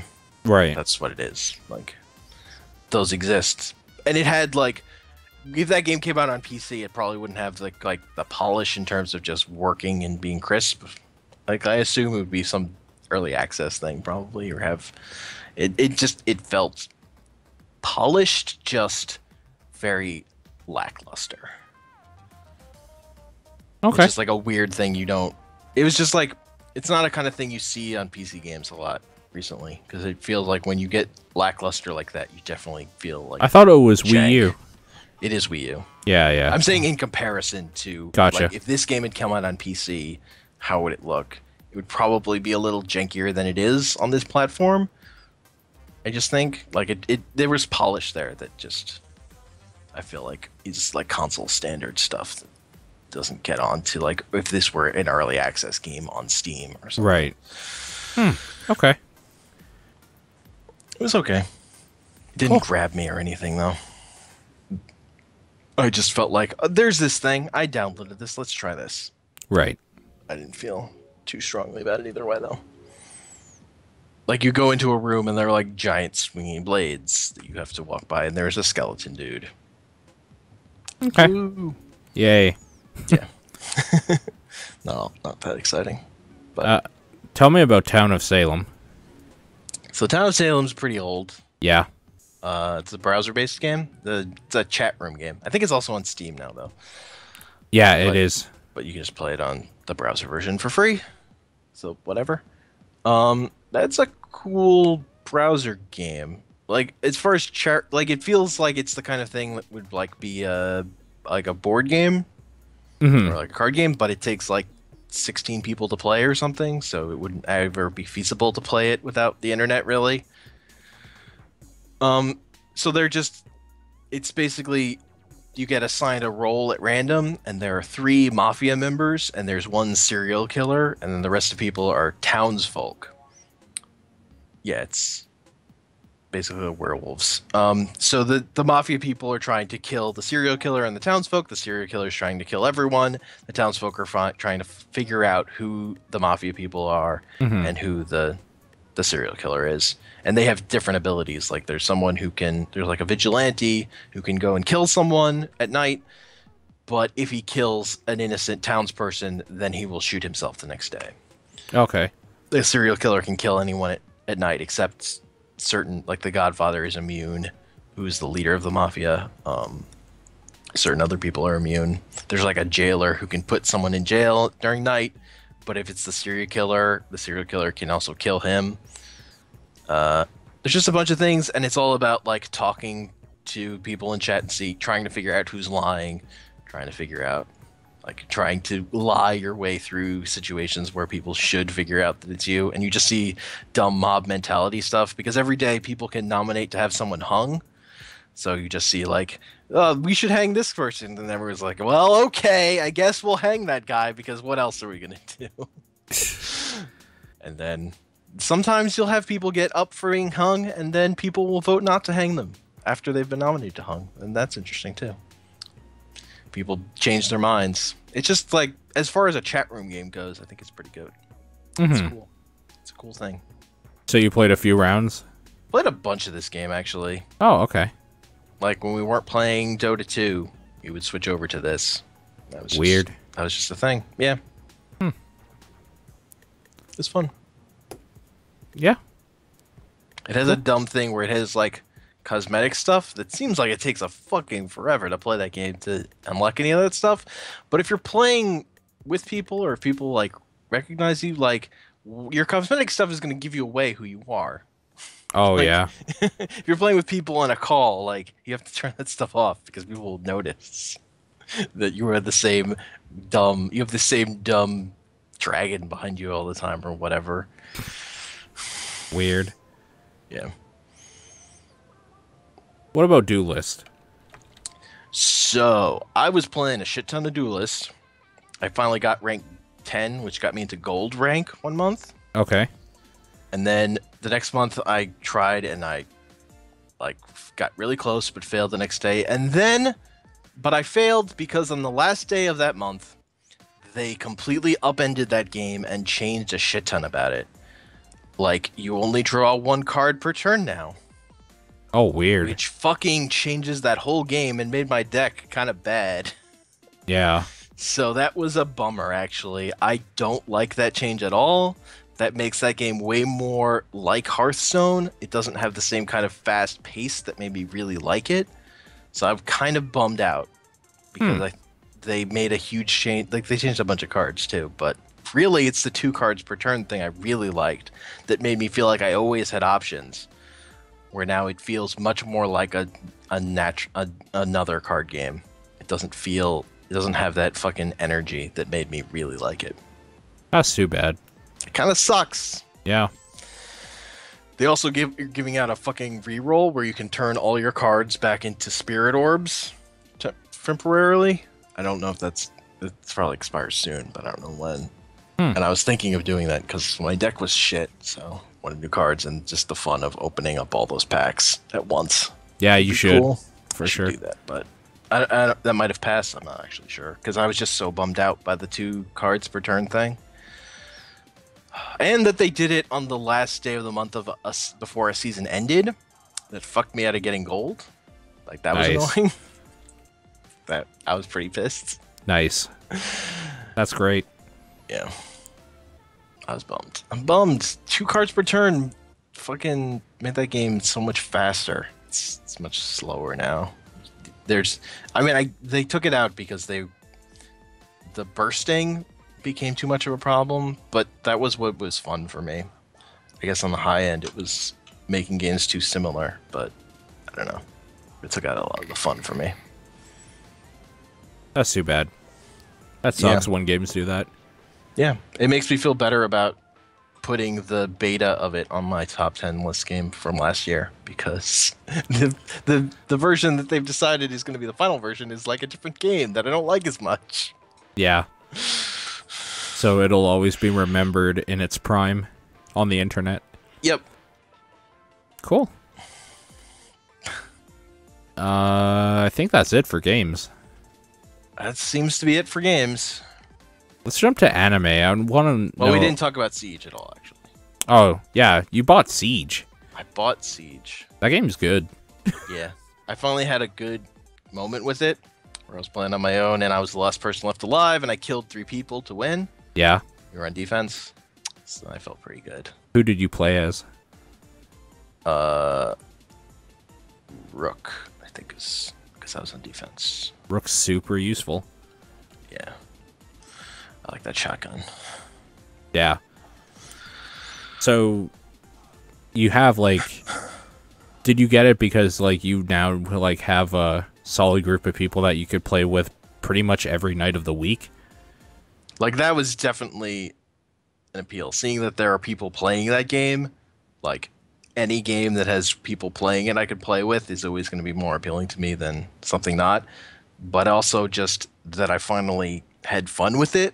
Like that was kind of keeping me from buying it was I really hadn't had fun with it until this past weekend when I finally started to like get a hold of it. And you played for the last 2 days as well, like Monday and Tuesday. How were those times? They're fun. I'm fucking terrible at that game still, but I had fun. Yeah, that game actually has like a curve to it that like if you play shooters, like you're probably going to be bad at Siege because it plays different. It doesn't work because you have to know like these specific angles and you have to know the maps. I don't know a lot of them yet. Yeah. And like how you can use walls and like blowing shit up and stuff to your advantage. Yeah. Because, like, poking holes through walls and, like, making kill holes, like, that's stuff about that game that's super cool and is not like other games. Yeah. But, like, you have to have a fucking handle on that game to be able to use that stuff. Yeah. Yeah, no, for sure. And there's still too many times where, like, I just don't even know where a person's coming from, and I can't see them when I get shot and die. Like, I just don't know where they are, even. My biggest problem with that game is still remembering I have drones, and I should use them, because why not? Uh-huh. Like, I always just forget that those exist, and that intel is super, super useful. It's super useful. Yeah. But yeah, no, it's fun. You're right, though. It's the weird thing about that game is that, like, the things you have to have are friends to play it with, like, are a bonus for sure. Mm-hmm. You have to know the maps, and you have to, like, have a few good operators that you can pick. Yeah, that's the other thing, is, like, not figuring out what operators I'm gonna like before I buy them is not. Yeah. It's not a thing. Luckily, you get, like, renown pretty easily in that game from just for sure. playing it, so that's a plus. Yeah. Like, I've just started unlocking some just because I will want them later at this point. I'm at a Even point if in I'm that not ready game to where play I them. have all the operators finally. Mm-hmm. And so, like, now renown's just building because I have nothing to do with it. Which Yeah, is okay. That seems both okay and, like, I wish I had something to do with all this for now. Like, I could buy skins, but, like, I know that as soon as I do, they're going to release something awesome that I should have not wasted my money to get. Uh-huh. But yeah, that Yeah. game's super good. It was also fucking Uplay stuff was what kept me from buying it before. Yep. Like, that with, like, the last time I had played it before this weekend, we had like, connection issues, and you can't rejoin a game if you fucking have a disconnect. Yeah. That put a bad taste in my mouth, too. The disconnects are the least I've ever seen in that game this last month. So I think they fixed something. That's good. I wish they'd just let you reconnect to a game if you got disconnected. That would make that sting much less, but... Yep. Definitely agree. For sure. And, like, for people that might not know, like, we play a lot with Corey and, like, his crew of miscreants over at his channel. So if you're into, like, Siege or just want to watch some Siege and, like, into Gungeon for whatever fucking reason and stuff like that, you should probably check him out. Twitch.tv/Flakblag. He's like super late night. I think he starts at 10 p.m. his time, which is Pacific, and usually goes to about 4 his time. So, like, yeah, he goes late night, which is cool. Like, I was saying to him that, like, you'd probably get, like, way more viewers and stuff, because he's a likable guy and stuff, and he plays big games and whatnot. So I was saying, like, you'd probably get, like, way more viewers and stuff if you played during, like, primetime hours and stuff. But I also said in the same breath, but, like, it's super convenient for me that, like, I have something to watch when I get home. Uh-huh. So, like, I'm not complaining. Yeah, for sure. But yeah, I like watching him stream. yeah, I've been doing it. Yep. I like watching Siege specifically, and I don't know why. I think it's just like seeing neat new tricks people do, and like the thing about Siege is that it never really plays the same way twice because of different ways you can attack and defend. Mm-hmm. I don't know. It's super cool. It's a super cool game. Yeah, there's a lot. The way I heard it described once was like, it's like comparing it to what it does for shooters is like comparable to like the way Portal made you rethink spaces in terms of like how you can shoot through walls. Yeah, for sure. Like, it just fucking opens up so many possibilities in terms of what you can do. Like, it's a fucking... That destructible wall stuff is just fucking good and changes the game in a lot of ways. For sure. The same way that Red Faction did years ago. Yeah. But, like, to a tactical degree, not like a run and gun degree. Mm-hmm. Yeah. Yeah, no, for sure. I agree. It's a great game. I want to know about Ace Attorney anime. The Ace Attorney anime. Yo, you know that game? I do. Yo, they straight up took that story and turned it into an anime. So I don't It even is have to play now. I can just watch it. pretty much. Will I miss anything if I like don't play it? Like, will I miss any like cute comedy things or like weird gameplay stuff? You probably missed some things. I mean, I've really only watched the first episode so far. Okay. For me, the thing with this adapting the very start of the game is A, I've already played that game. B, I've also seen a movie that I think does that story even better. Okay. So, like, really, that Ace Attorney movie is so fucking good, but that's just the story of the first game. Like, this is just going to keep going, so it has that advantage, I think. Uh-huh. I assume so. But it's also a little dry in terms of just watching it this way. Like, there are advantages to playing it as a game, particularly if you're playing it on mobile. Which For I'm sure. not. Yeah. But yeah, that I don't think that really that's necessarily the wrong way to experience that story is just watch that show. Just for me, I've seen this story twice, so it was like, yeah, this is okay, but I know all this. I know all these gags. Also, on Crunchyroll, they were subtitling it with the Japanese names, so they weren't the names I know. Oh, weird. Okay. You have to. I think there are fan subs out there that put in. It's Larry Butts, man. It's Larry Butts. It wasn't Larry Butts. It was like, what? What? All right. So the thing I like from the little I played of Ace Attorney, Yeah. and I need to know if this is recreated in either one, the anime or the movie, I guess. I like when like you're questioning somebody and then they like explain away why something doesn't work and your character kind of gets down for a second and then like you like know what's going on or whatever, so you put it in and then he's like, wait a second, and like the music starts building and then he's just like has that moment where he's like, I got it, and then he's like, objection and stuff like that, and you're just like, yes, like Yeah. it just gets all epic. I would say the movie definitely has that. Okay, the anime The- not so much. The anime has it too. Actually, it's fucking hilarious that when he does, like, when they do hand gestures, they just fucking have wind in the room. Like, it creates wind and blows people back. Like, That's they pretty actually good. Do it. Okay. Okay. It's pretty good. It's pretty good. What you're saying is I need to watch that movie. Really? Yeah, that movie is fucking good. Okay. That movie is good. That movie is what I saw first. Like, saw that movie and was like, I need to play this game.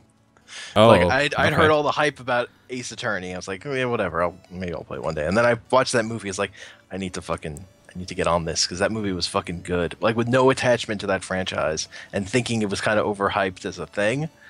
Like I really like that movie. Okay. Yeah, I like I that. need to see it. I like that director a lot. Okay. Director of Yakuza Apocalypse. Oh God, here we go. Yeah. Yeah, no, I do want to see it. You should remind me at some point this weekend. Okay. To watch it, if you remember. I'll try to remember as well. All right. The other thing you have for anime here is Durarara. Dororo times 2, which ended. Okay. Its ending was really good. That's one of my favorite animes of all time. And I'm sad it's over. I'm not sure if there's going to be more. There might be more light novels. So they might make more. I'm not sure. I don't know what this is. So what's like the concept for this anime? What's going on? Basically, it's like it's about a city, like about Ikeburo in Japan. And Okay. it's about sort of there are all these rival gangs, and it's when Durara starts, there's this new gang has started called the Dollars, there had been this color war between the blue squares and the yellow scarves that had ended, but the Dollars were this new gang. They were colorless because they came from an anonymous internet forum. That's how they started Okay. up.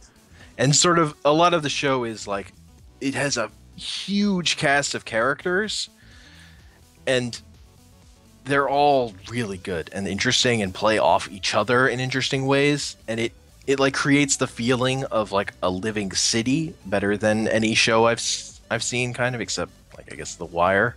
But in terms of like anime, it's really good at creating the feeling of a city of just all these disparate characters that are all super interesting and weird. And it's also like a lot of it's about different fucked up kinds of love. Yeah, okay. I'm Like, in. there's also like there's magical elements. Like there's this homicidal sword that is attached to different people that then cuts them, and then they are in love with the sword person, and like they become zombies or whatever. There are lots of different things. There's a character who is a motorcycle rider who has no head. She's like she's Celty, and she has like a motorcycle helmet with cat ears. Okay. She's a really cool character. She talks by typing in her phone, but they just put voiceover. But really, it's just a person holding up a phone with text. It's just funny. It's just funny. It's just a really good show with lots of great characters. The animation team did another show with the same, based on light novels written by the same author, which is Bacano, which is only like, which is a very few episodes. So that's actually the one I would recommend people watch first, just because it's shorter. Even though I don't think it's quite as good. That's about a train, like this train ride that happened long ago, and it sort of jumps forth in time. But it also has that same thing of just a huge cast of characters that are super interesting. That's really good. It's not quite as good, I don't think, as Dororo overall, but it'll get you the idea of that kind of the writing style that show goes for, and just a huge cast of characters that are all interesting and play off each other in different ways. And then it gets like there's lots of action and violence and stuff. Cool. Yeah, That sounds cool. those are just good fun shows. Neat. All right. I guess we have to talk about this. Let's talk about movies. Let's talk about Batman vs. Superman. Batman vs Superman: Dawn of Justice. Yeah. So, I fucking hated Man of Steel. I really hate that movie. Yeah, I like that movie. I just think it's bad. Yeah, that's fine. You're wrong, but go ahead. I think it also gets Superman wrong, but It does I care- actually get Superman wrong, which is why I like it. but Because I don't care- like I Superman. care less about it because I didn't like its color palette. I didn't like the way it told stories. I think the actual character it screws up the most is his dad. Oh, Jonathan for sure. Kent. 'Cause For that sure. character makes no fucking sense when he Nope. walks into that tornado. Nope. Oh my God. You're right. It's really bad, actually. Really That part. bad, and I really don't like the way it specifically hones in on 9/11 imagery in its disaster porn Yeah, stuff. there's Like, some that weird just shit. fucking bothers me. Well, I mean, for like Yeah, where you I live fucking and stuff, live- sure. Yeah, I lived through that. Like, that gets to me. Sure. So, and there's a part of me that's just like, why is Zack Snyder making this movie? He clearly doesn't really like Superman. He wants to tell these stories that don't fit for Superman. Like, Superman saves people. That's like part of what he does, and like telling a story where he fails to save all these people and doesn't even try. It doesn't. It's doesn't weird. It Yeah. also he told a story that was like this Superman he created shouldn't have cared about killing. Like, really, what his dad taught him, he shouldn't have given a shit. That no at the end rings hollow to me because that character shouldn't have cared. I just also don't like the way it's shot in terms of how it cuts and edits stuff. This movie is fucking weird. I don't hate it as much as Man of Steel, Uh-huh. but it's not a good movie. The weirdest part about it to me is it focuses so much on Ben Affleck as Batman. Like, Right. Like they a wanted lot to of- make a Batman movie, yeah, is what I for heard. sure. It opens up with stuff about Batman. Like, it's the whole opening part of the movie is seeing that disaster stuff from like Bruce Wayne's perspective as he like fucking drives into this disaster in really dumb ways. And there's a big product placement Jeep in there. Great. As 9/11 imagery is happening, which is fucking great. they feel the need to tell Bruce's origin story again because you obviously need the origin of Batman again. Uh-huh. Um, but ultimately, Batman is a minor villain in this story. I kind of like that take, though. Like the problem is like this movie is so much like in love with Batman. Oh, But weird, then- yeah. But then when the fight happens, like Superman is in the right. Like Batman is like doesn't have all the information and is making a mistake where Superman's just trying to like talk to him and like get him to help him save his mom. Like that's all Superman is there for. Like Superman's not trying to win that fight. He's trying to talk to Batman and Batman is just fucking trying to shit on him. And like it's fucking weird cuz in your mind Batman is cooler than Superman. Like that's even I like Superman. Batman is a better character than Superman. Nobody fucking likes Batman. Very few people like Superman better than Batman. It's But the weird movie- that, like, Batman would be the irrational one. Yeah, he's the one in the wrong. He's the dumb one. Like my biggest problem with this movie is how Zack Snyder fucking doesn't understand Superman and but clearly maybe not even like Superman. He clearly likes Batman, but he doesn't understand him any better. This Batman is a fucking idiot. He's mostly easily emotionally manipulated by Lex Luthor in this movie. That's like his Weird. whole story. He doesn't figure anything out. Lex Luthor like points him at Superman, like sends him a couple things in the mail, and Batman is so mad that he just goes after Superman. It's like my description in my review was this movie's just lame because it makes Batman lame. Yeah, that's Like, weird. He just sucks. He's such a dumb Batman. I heard terms that of how Affleck it's did written. okay, though, acting. Affleck is fine, but the character he's playing is just so fucking like it's such a fucking jock dumb Batman Right. that it's like That's what I think of when I think Batman. A dumb character. Yeah. He's just a fucking emotional child. It's like there's a 1% chance we have to kill him. We have to kill Superman. He's also super into using guns, That's weird. which is just a little weird. Like, I mean, get- that's Batman's origin, though. yeah, and I get that Scott Snyder mostly is just fucking in love with Dark Knight Returns, where Batman I think does use a gun like once, just because it's there. But that's not like the modern Batman has kind of evolved since that. Like Dark Knight Returns is like a reaction to the Adam West Batman. Like that's what that's like Adam West Batman when he got old. Like that's what that story was. Yeah. But modern Batman is way more defined by like the Batman the Animated Series is like modern Batman. Sure. And like this feels like going backwards to like an earlier thing. It just doesn't quite feel like Batman. Like Batman has sort of been refined since that story. And it's just fucking and then there's just other dumb stuff on top of that because you know, you have to like it has the thing of like the Batman Superman fight happens and then there's a lot of movie left. Because you have to have Doomsday. And the Yeah. thing I'll say about if you're gonna do the Doomsday story, you should do it the way the comic books did it, where you should start the movie with Doomsday just shows up and is fucking wrecking shit. If you're just gonna make that movie, which is just this dumb brute wrecking shit that can fucking beat up Superman, just fucking do it. Don't like dick me around with this mystery and these like two forces being pitted against each other because they're being manipulated and they're dumb, and then throw this dumb brute at me. It's like just fucking too long and exhausting. And there's just like no joy in this movie. It's not fun anywhere.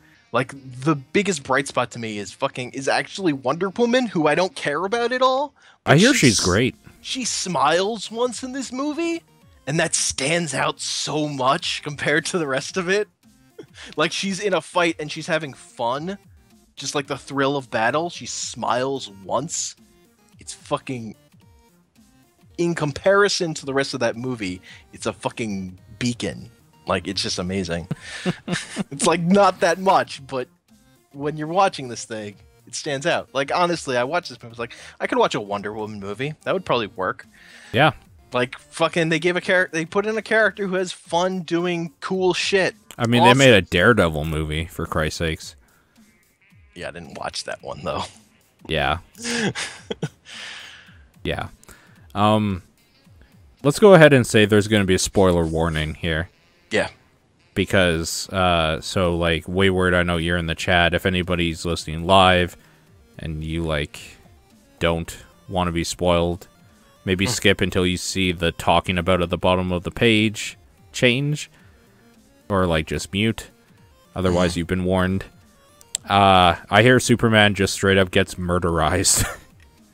Yeah, but then there's a scene at the very... Because that's the Doomsday story of Doomsday shows up and beats Superman to death. Yeah, but I didn't think they'd actually have the balls to go through with it. Well, they don't, because last fucking shot of the movie is like the dirt on Superman's grave moving. Like, he's not gonna be dead. Like, it's stupid for them to do it. Because the reason it only worked in the comics was, like, obviously Superman's gonna come back, but it took like a long time. Like, there was a long time where they got to tell all these other stories while Superman was dead. That's the interesting part of that thing, really, is like the rise of the Superman. Like, as far as that story goes, really the most interesting stuff is the part where Superman's dead. And they get to introduce all these other characters and mess around with how the universe is different without him. Mm-hmm. But they're not going to have any of that with this movie. Like, they're just going to fucking bring him back. It's sort of comparable to the way that Star Trek Into Darkness kills Kirk, but then brings him back right at the end of the movie. Right. Like, just like, they're doing this just because it's like a reference to some other story, but they don't actually have the balls to like build on anything on that or really do it. Right. Okay. It's just fucking, it's dumb.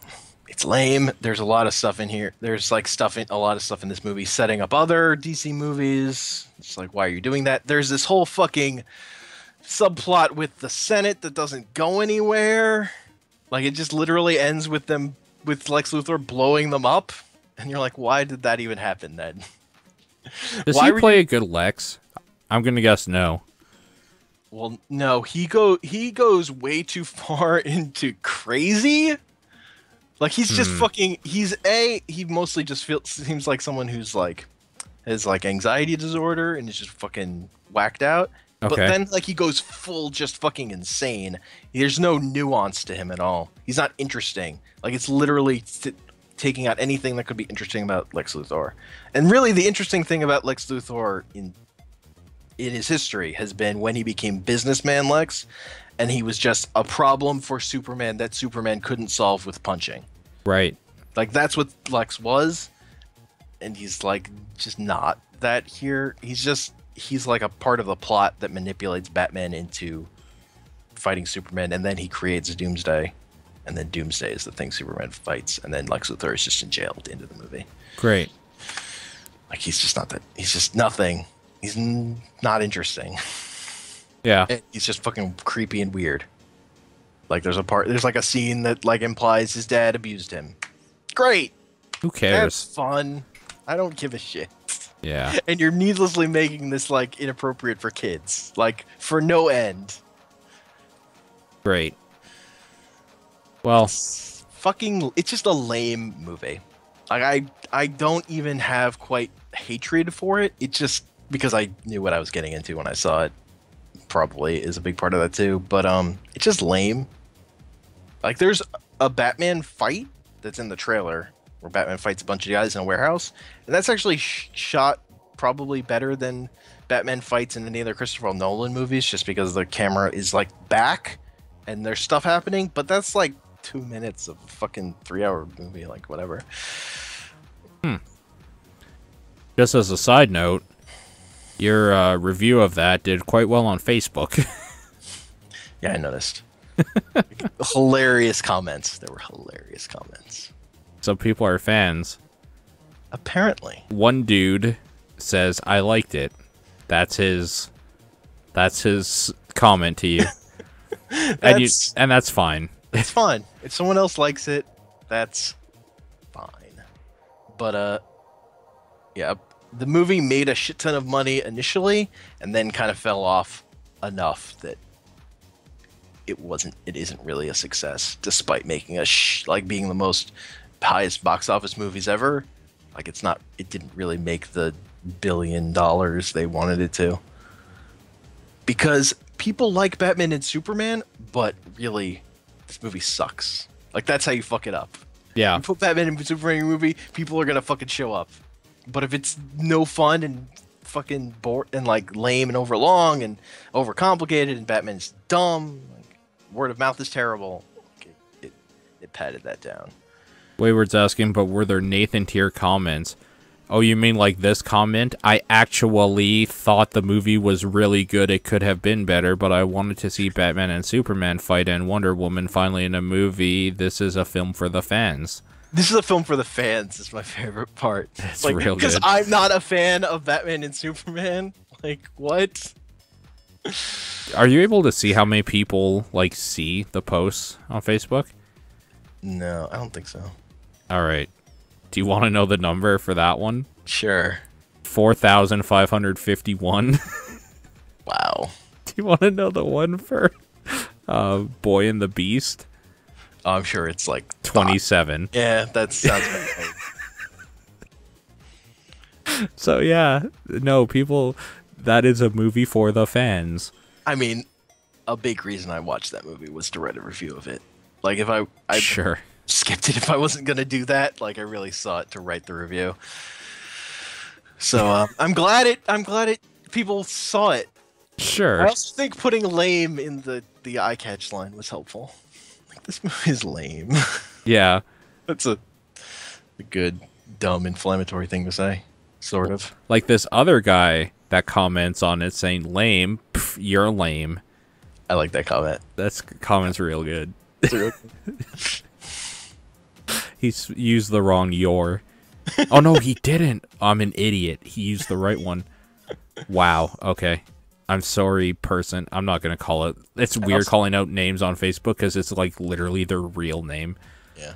I also liked seeing some of the comments got their own likes. That was cool. Yeah, like the one that this is a film for the fans. Yeah, this is a film for the fans. I like that one put in it could have been better. Like, I'm glad he had enough like cognitive capacity to realize this movie could have been better. Look, it's so good. I actually thought the movie was really good. Sure, it could have been better. But I just wanted to see Batman and Superman fight. Just wanted to see it. You know what? Sure. He knows Yeah. he knows what he wanted and he got it. Yeah. But I've seen Batman and Superman fight before. There's the episode of Batman the Brave and the Bold that has Superman in it is really fucking good and has Batman and Superman fight. And it does the dumb, but it does, that's like full of references to Silver Age stuff, so it just straight up does the red kryptonite thing, so Superman's evil. Which is how that fight works. Batman is the underdog, so you have to make Superman the bad guy for that fight to work. It fucking baffles me that this movie made Batman the bad guy. Why do you do that? I don't even get it. Like, that's just fucking weird. Yeah. No, it's dumb. All right, we have to get off this topic. Okay. So that review got reached apparently 4,550-ish people. Uh-huh. How many do you think The Jungle Book reached? 5? You're really fucking close. It's 6. Nice. So yeah, you watched The Jungle Book. Yeah. That movie is not great. No. I enjoyed it, but it's stupid. Like, why are you making a movie that's entirely dependent on having seen, that's like a total reference to the Disney Jungle Book? Like, it's not like it's more faithful to the book, really. It's just like a darker live action adaptation of that other movie. And I really like the Jungle Book I think is really great, but it doesn't really tap into what makes that book work. I haven't read that book in a long time though. So I've never read it. I mean, I read it as a kid, honestly, but I remember it being there's stuff about how it like just the language it worked, and like the idea of an ape wanting to be a person that works really well when you're reading it as text. It doesn't work so well when it's Christopher Walken as a gargantuan ape that's singing. Like, that doesn't have the same impact, honestly. Also, Christopher Walken is a giant gargantuan ape that sings in this movie. That And Bill sounds Murray. great. Bill Murray is a bear. I hate Bill Murray. So the thing with like big thing with this movie to me compared to the original is just like they do the animated movie, the modern animated movie thing of getting like named actors instead of voice actors. Some Yeah. of the voices like hit as hard as they do in that animated movie. Like it just sounds like people talking. It doesn't sound. It doesn't have that over the topness that breathes life into that stuff. Wayward's right, by the way. Christopher Walken as a singing ape sounds like a thing I want to see. Yeah, like I don't hate this. I think this movie's okay. Like that stuff was funny, and I'm glad they put in at least 2 of the songs from the original referenced. Mhm. Although they do like more ease them in as feel like characters singing rather than like the hard musical thing of now this is the song part of the movie, which I don't know. It has its place, but like this movie is fucking long too. Like comparatively, Jungle Book is like a 70-minute movie and has filler. How So, long is this? This is like probably an hour and a half, maybe. Oh, okay. That's not that long. It's not that long. But for a kids movie, it's pretty long. Yeah. And this is still, it's darker, but it's still a fucking kids movie. And like, Idris Elba plays Shere Khan and he doesn't have that like gravitas that Shere Khan does in the original Jungle Book. And I fucking love Idris Elba. Yeah. But it just doesn't, he's not like Shere Khan is in the book, where he's just a fucking bully here, where he just shows up and I'm gonna fucking kill Mowgli. And you aren't gonna give me Mowgli? Oh, I'm gonna throw you off a bridge. I'm gonna throw you off a mountain. Like he's just a strong asshole. Yeah. Which is kind of what he is in like the Jungle Book, where people are afraid of him. Except in that movie, he just turns out to be, they just kind of deal with him sort of easily because that movie's super short. He just had fire to his tail, but he at least has like a presence. Whereas in the book, it's like, it's a much longer game, and he's much more about manipulating people and turning people against Mowgli. That's just not going to do in this story because it's like a super quick bam, bam, bam, bam, bam things happening story. Uh-huh. Not enough time for him to really. There's like a flavor of him trying to get it, where Mowgli ends up in this like going to the human village and bringing fire back, and he accidentally sets the jungle on fire before he fights Shere Khan. But like, it doesn't work because it's like a barely a full moment in the movie, instead of being like a whole structure around which the story is based, in terms of being like this interesting thing of, is Mowgli belong here? Like he's a fucking human, or fucking thus like slowly turning people against him. There's no manipulation. He's just a big asshole who wants to murder everyone unless this little kid is dead. And everyone's like, we kind of like this little kid. Like, we don't want him to kill. We'll get rid of him, but we don't want to just give him to you to murder. Right. He's like, nope, that's unacceptable. Nope, murder time. Murder time, pretty much. Is it worth my time? Probably not. Probably not. Yeah, okay. It's like, if you watched it, it wouldn't be the worst time you would have, but it's probably not worth your time to seek out. Okay. Like, if you're stuck on an airplane and it was this or watching Pixels again, I would say watch this, but... Sure. I mean, yeah, that's not even a question. Cool. Like, it's fine. In my review, I was like, it's almost like even a good movie, but it's so fucking pointless and unnecessary. Like, literally just go watch the old Jungle Book again. Like, I kind of don't get why they didn't just re-release that to theaters again. As like a double feature, because that's probably too short to justify ticket price or something. That'd be kind of cool. Because that's what they did. Like that's what they used to do. Like the Jungle Book was re-released like 4 times, and it's like the 29th highest grossing movie ever. Because they released it multiple times and it made money every time. Because taking your kids to see like an animated movie is like a thing, and that's like a short enough time that like kids can stand it. So you could take younger kids, like, or they would just Netflix it. Yeah, Netflix is probably the reason why, but I don't know. I don't know. Okay. Well, there are some people who are super into this movie, and I don't get it. That seems to be a running theme with you. Let's talk about The Revenant for 5 hours.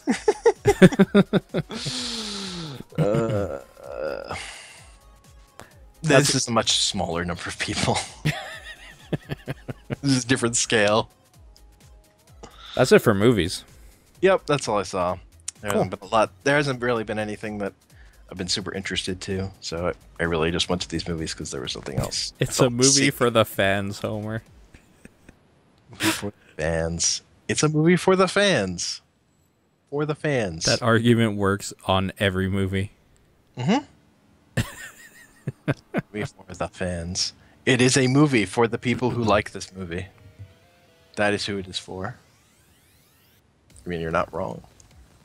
All right. Well, it's everybody's favorite time where we talk about random bullshit.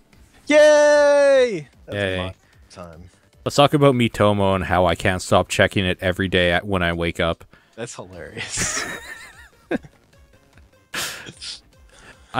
Okay, this is really dumb, but whatever. I used to like check Twitter a lot. Uh-huh. I check Mitomo now instead of Twitter. Like I'll open that first and then Twitter. That's amazing. Yeah. What do you even say about it? I like that they talk their Yes. answers. That's why I go to it. I also like that it's not censored at all because you're just only the stuff you're seeing is only surfaced to people on your friends list. Yeah. So they can get away with having you do whatever the fuck you want. Oh yeah, for sure. That's key. Yeah. I was actually surprised when I heard this, like, I can't fucking believe it, or whatever. Like, it was weird. Yeah. I like using the dumb, weird, creepy pictures of things I had on my phone and putting my me in front of them. I like doing that. Mm-hmm. That was cool. Yeah, that's pretty good. I like just doing the stupid pictures every now and then. I remembered when we were talking about, we talked about it a little bit, not on the podcast. I remember you saying there was some answer I'd given that made you laugh. And Yeah. it was like, what do you think Paul spends most of his time doing? And my answer was working. I think that was the one. No, it was something else. Really? It was something about, like, looking for love or something. Oh, okay. That one was, I forget. I don't remember. Yeah, me neither. At this point now, though, like, I want that full day bonus that you get every day. So, there is a few times this week where I forgot to check it until, like, I got home from work. And that was, like, 11:45. And I freaked the fuck out, grabbed my phone, and just, like, opened it and just took a sigh of relief. Yeah, I've not checked that thing in a while now. Yeah, you lost your daily bonus. Yep. I lost it. But all I really want to do is put him in front of a couple more pictures I have on my phone. When did it come out? I don't remember. Because I think I'm on, like, day 18 or something. Did it come out the, like, second or third or something? No, it probably was, like, the 31st or the first. It was the 31st. Yeah. It was on a TDP night. Nice. Why am I on day, like, 18 or something? Maybe I should check it again. Weird. Yeah. That Anyway. thing's dumb. Yeah. And I feel like a lot of people have uninstalled it off their phones because it takes up a lot of space. Not me. It just updated today again. Nice. Yeah. And I spent a lot of time on the, like, plinko thing. Uh-huh. And, yeah, trying to get some cat outfits. And I got all the cat things I wanted. So I have a cat hat. I have a cat hanging off my shoulder. And, like, a cat hoodie. It's great. Nice. Yeah. That thing's real dumb. It's fucking stupid. Yeah. But it's what Tomodachi Life should have been. It's weird, too, because, like, I could totally see why that, like, Mitomo wouldn't appeal to anybody or be boring after a little bit.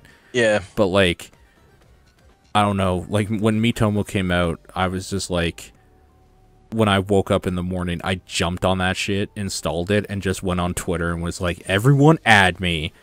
And then 70 friend requests after a couple hours, I was like, okay, like I gotta start deleting people. Stop adding me, please. You can't just like add all friends either. You have to go one by one. Yeah. So I just stopped, like, for like, unless I recognized their name, I just wouldn't like add them back. Because it got to a point where, like, I also had push notifications on for the first couple days. It was actually ringing or, like, vibrating or whatever every 5 to 10 minutes. Yeah. Which I'm guessing is when, like, the push notification thing would, like, refresh. Mm-hmm. It was bad. Like, I got actually frustrated with it. But it was kind of cool because every time, like, I was bored, I had, like, 20 things I could read. Uh-huh.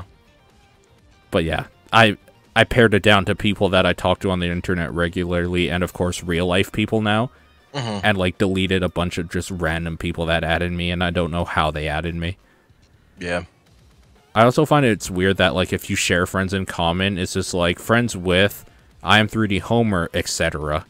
Yeah. It's like, what do you mean, etc.? Like say like and 3 others or something. It's weird. Nope, etc. Yeah. Everyone beyond one person is just whatever. They're also friends with I am 3D Homer, etc. Oh, yeah, okay. Yada, yada, yada. Exactly. Tell me about VR streams. So Giant Bomb did launch streams for Oculus and fucking the Vive. Yeah. And they basically streamed, they checked out every game. They checked out every game that was launched on Oculus and pretty much everything that was used touch controllers and was new on Steam for the Vive at the time. Mm-hmm. There's a lot of shit, and there was a lot of shit. Okay. Kind of the most interesting thing probably was on the Vive. The game is still in early access, but it was like a multiplayer shooter where you're like in this weird little like hovercraft thing and you like physically put up cover around yourself, and like your triggers have like there's like you have these move controllers, you have dumb ways of like you have to rotate a thing and like you flick a thing out for your revolver and like manually rotate it to reload it, or you're like cocking shotguns, but it's like actually about you're in this little physical space that you then steer around and then shoot people, and you can like wave at them and stuff. It's like it was like the one thing that felt the most like a full game, whereas a lot of the other stuff either felt like tech demo-y stuff or just not enough different about it. Like there was on like the most gamey thing probably on Oculus was I forget what it's called, but it's just an RTS. And you're just sort of looking down at a third-person thing, and you're just sort of like you're commanding it that way. So it's more about like you're just looking at this big table kind of in virtual space. And there were a bunch of games like that were using the perspective that way of treating it like you're just looking at a big table kind of, and you can like peer down and look at it, but for the most part you're just sort of looking out. And that one did a good thing of I could remember names of these games, but it did a thing of like when you were in a lobby, the dumb robot version of that person would show up in that lobby and would like talk to you, and their head would move the way their actual head was moving, which was just a weird thing of like simple things, and you could actually see them on the field and in like the distance. But at the end of the day, it was just a fucking really pretty simple RTS that was being played out there with a controller. Like, weird. It's like it just doesn't seem like for the most part, a lot of the software just didn't seem like it was there and seemed kind of overpriced in addition to that for what it was. If you compared that game, if that game came out on Steam, it would be whatever.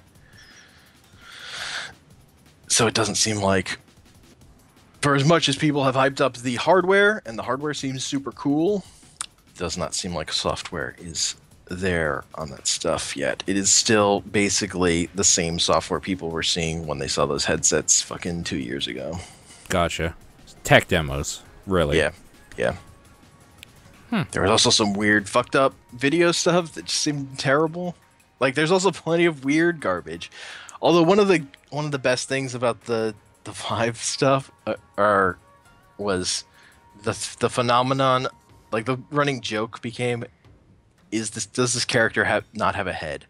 Because, like, part of the thing, if you're in a first person game, you don't want the head to be in the way. So a lot of the ways developers solve this is just there's just this body there that doesn't have a head.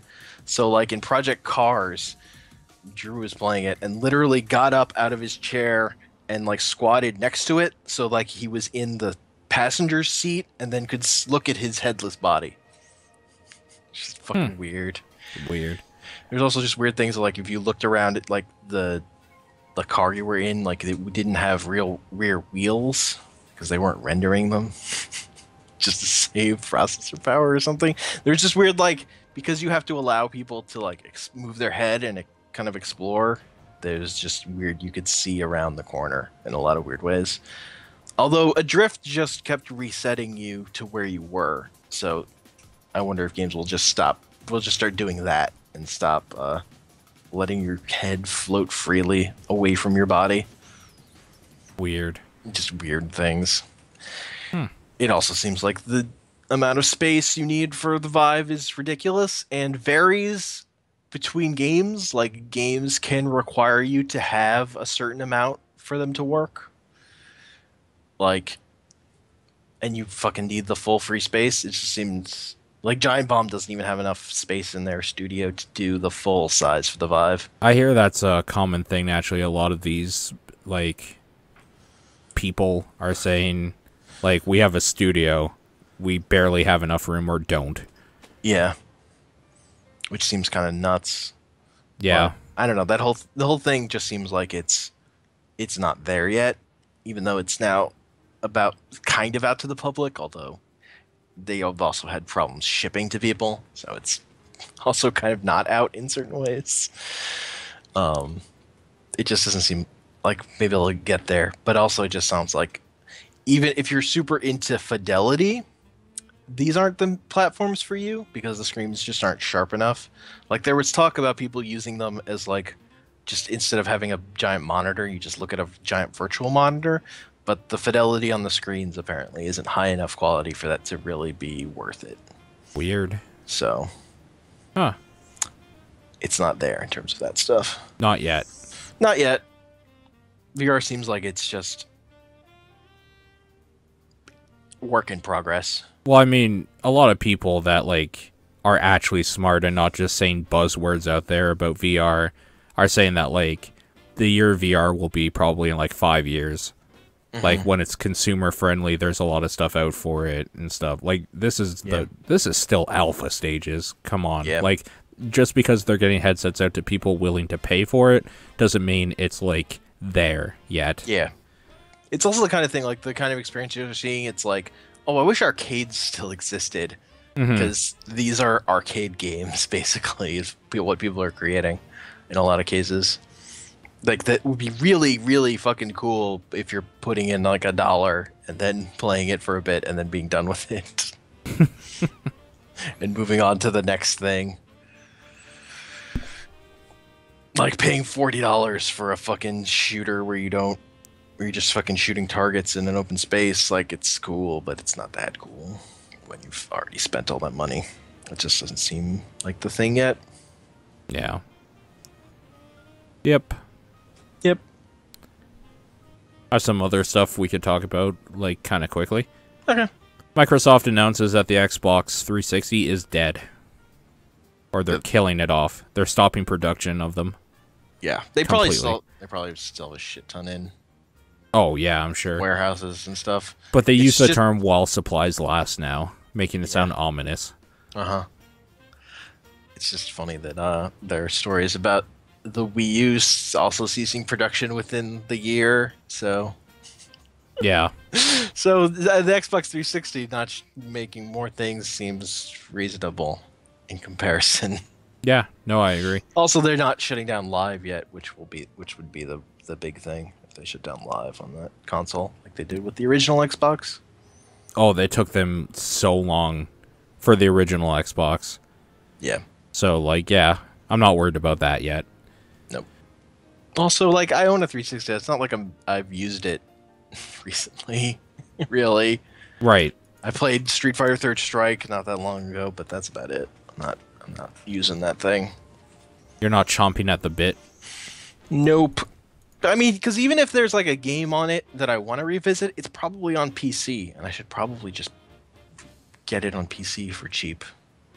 Like, what am I going to play on the 360 other than Azura's Wrath and Street Fighter Third Strike?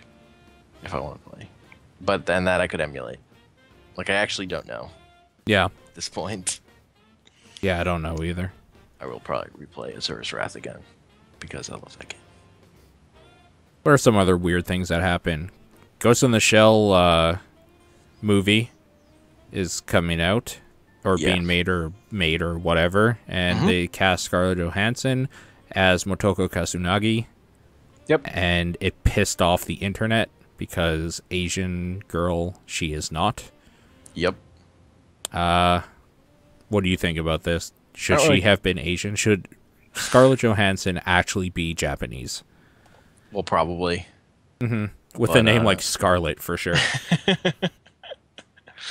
I mean, I don't care just because I don't really care about Ghost in the Shell.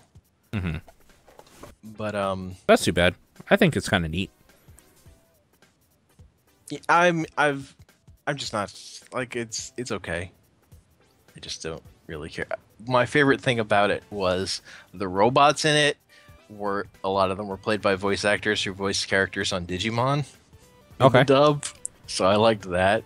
And there was some episode they were all arguing philosophy stuff, which I just found funny. But that character, the character Scarlett Johansson playing, has the problem. Basically, every Scarlett Johansson character she's been playing recently has been having is she's playing characters that don't have emotions, that don't like express themselves very strongly. And it's just been frustrating for me because I think she can do other things. And I feel like she's just being stuck in this hole of playing characters that aren't actually very interesting. In terms of their emotional range. Yeah. The other news, they're leaked full details of the PlayStation 4 upgrade new model. Yeah, the Neo. The Neo. Which, like, the way they're doing it sounds totally reasonable. Except that it won't guarantee 60 frames per second for every game. Yeah. But I mean, I get why they would want to upgrade their hardware. Sure. Because their hardware is fucking obsolete, and like almost every game review on their games talks about how the frame rate isn't there. So I get why they want to make a more powerful thing, like just period, of upgrading it. But really, a lot of the anger from fans is like being mad at that there's a new revision that will make their old thing not the thing, because people on consoles just want to have the thing and that be the thing for years. And there haven't really been enough games to justify this generation yet.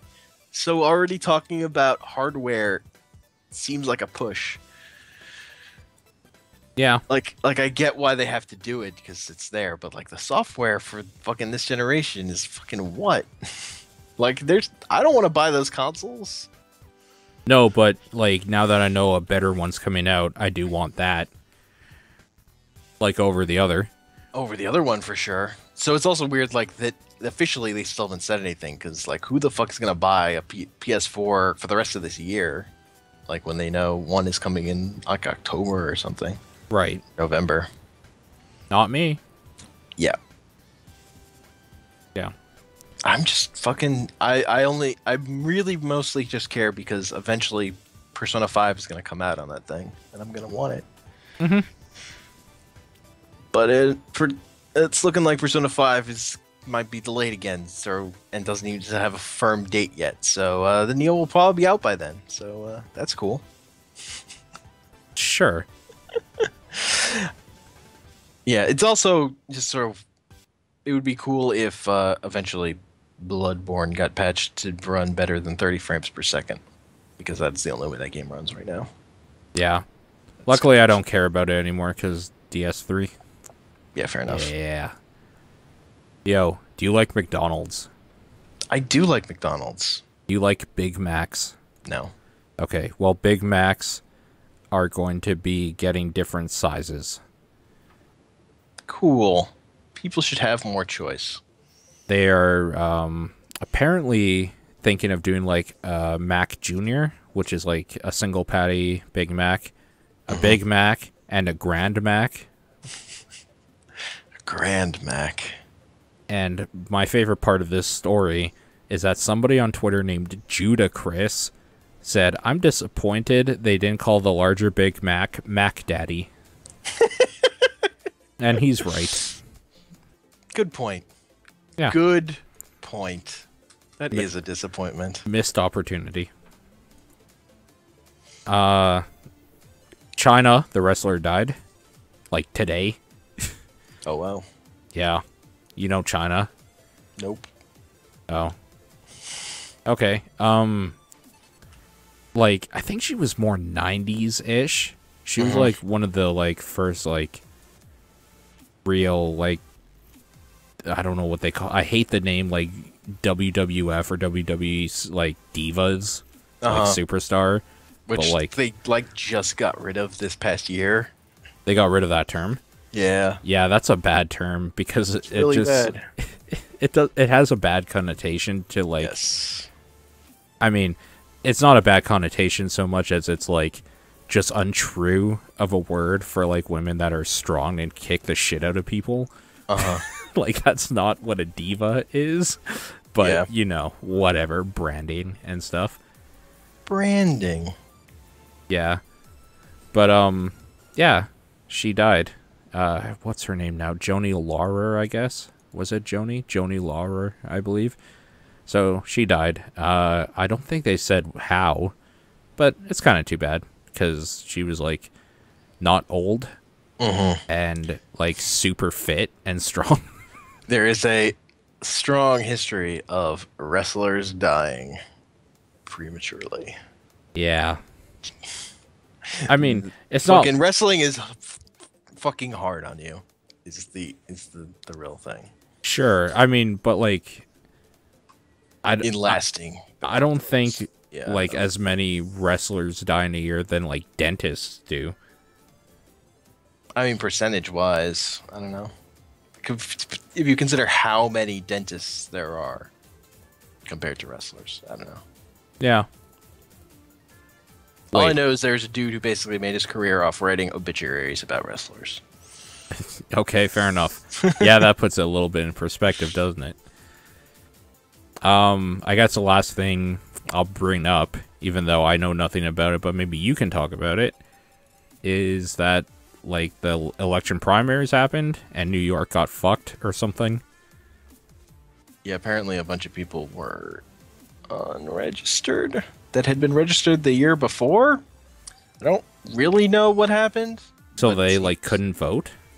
Yeah, they couldn't vote in the primary because they Great. were suddenly not affiliated with the party. Great. That's awesome. Yep. So Hillary, right? She won? Yes, she had been a huge lead in the polls for fucking months too, though. Like Yeah. it wasn't like even close in the polls in terms of who was going to win. But that a lot of people couldn't vote in the primary is fucked up. Yeah, for sure. Always fucked up. You know, democracy. Democracy. And there have been precedents for delegates being nullified in cases where there was clear disenfranchisement, though. So still sort of wait and see on if that happens or not. Yeah, Bernie this is like a was brand in a- new thing. yeah, This but is like Bernie within the was- day. Yeah, Bernie is is also been super behind on delegates anyway. Like Yeah. his path to victory was super slim, and he again was never really leading in New York at all anyway. So I don't know. It's hard to be that. Yeah. Yeah, but it shouldn't happen. That should not happen. That's too bad. That's just like the system failing. And Yeah. that sucks. Because it's one thing when it's just like, no, like the majority of people don't like you. Like, you suck. Just fuck off. But like when people are just like, wait, I got fucked out of like my right and stuff, that's fucked up. It's just bad. Bad mojo. My favorite thing about the primary in New York, though, was that Ted Cruz lost to Ben Carson, which is fucking hilarious at this point in the election. Yeah. That is how little people in New York like Ted Cruz. Great. That's pretty funny, though. Oh, well. Maybe one day we'll figure it out. Quickly talking about political stuff, I read an article that was like a primer on what the alt-right, like neo-reactionary group is. Okay. Which is like political party sort of spawned out of 4chan in a large degree. And they're sort of behind the scenes of like being potentially big Trump supporters. And they're super into the idea of like tearing down the government for like a CEO. So like the idea of Trump dissolving democracy and declaring himself king is like what they're super into. And this is like a faction of people who exists, and that was cool to read about and learn about. That was fucking weird. They hate modernity. They think things were better with monarchies.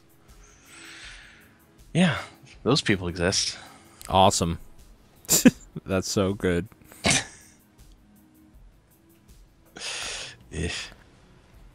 I guess I'll end it off with one last thing.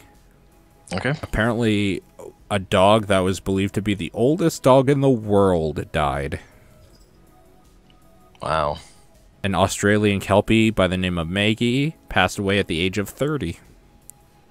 Wow. That old dog. Yeah. I wonder what that dog's life was like for the last, like, 15 years. Yeah, like, by Terrible. the time it got super old and just kept going. Yeah. No, terrible. Like, absolutely terrible. Honestly, I think that's, like, the best case scenario for... Like, that dog naturally probably should have died literally 15 years ago. Mm-hmm. So, I don't know, man. So that sounds like a great note to end it on. Yay! Yeah. Okay, so this is the time I'll take to, like, just shill some bullshit, I guess. Alright. Sundays. I am planning to make Sundays, like, for the Sundays I'm here and stuff. I'm gonna try weekly, but, like, obviously, if life comes up, it won't, it'll take some days off and stuff. Every Sunday will be a tabletop-centric day. Nice. Of some sort.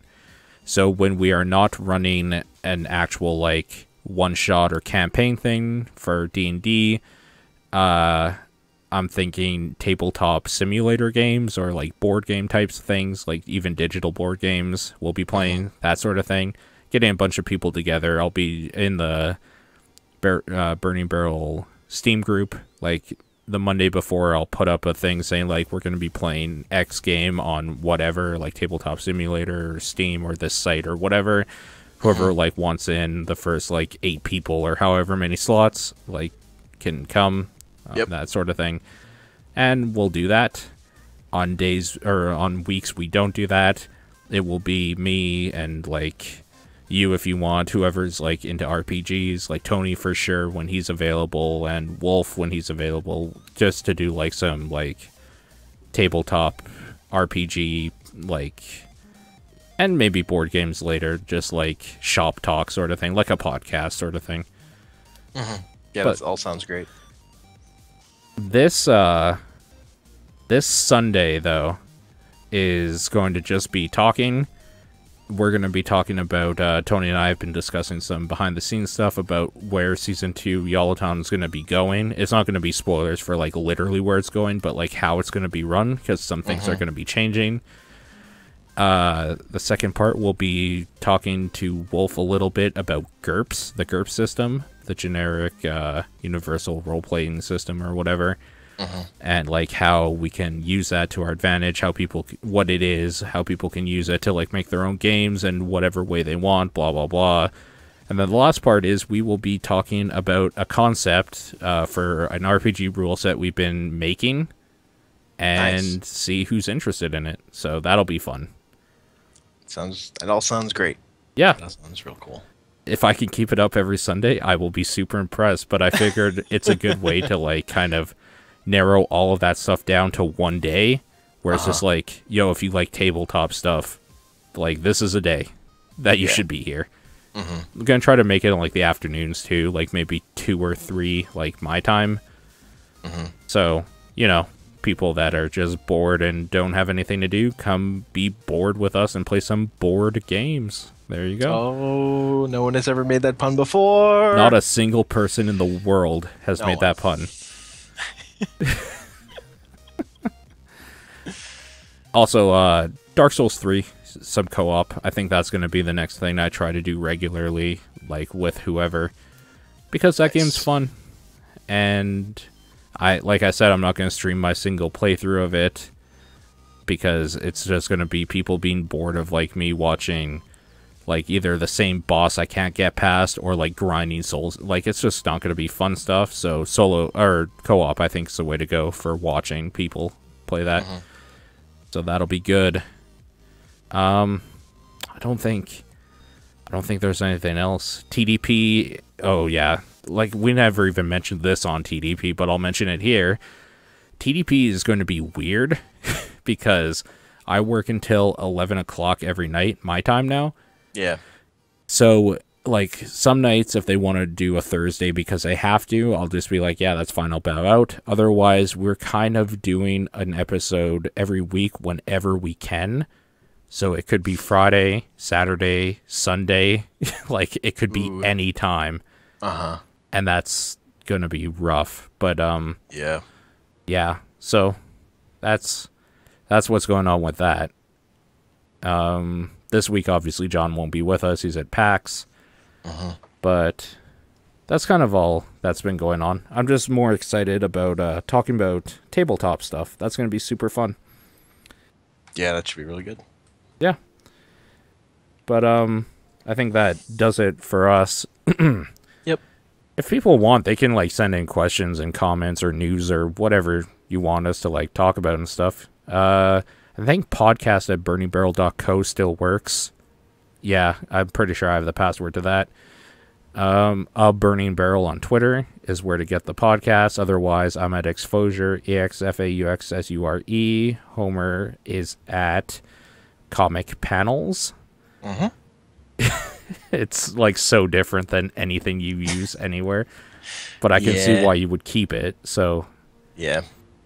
And yeah, if like I said earlier, if you like stuff like Enter the Gungeon, Binding of Isaac, Rainbow Six Siege and stuff, I highly and you're up around this time if you're listening live, I highly suggest you check out our buddy Corey Flackblag on Twitch. He's a cool dude and he plays those things, and every now and then, most times you'll see a bunch of us in the community hanging out there as well. So don't be afraid to come by and just shoot the shit while watching some video games. It's a good time. Otherwise, thanks as always for listening, and we'll see you guys next time. Have a good night. See ya. Bye.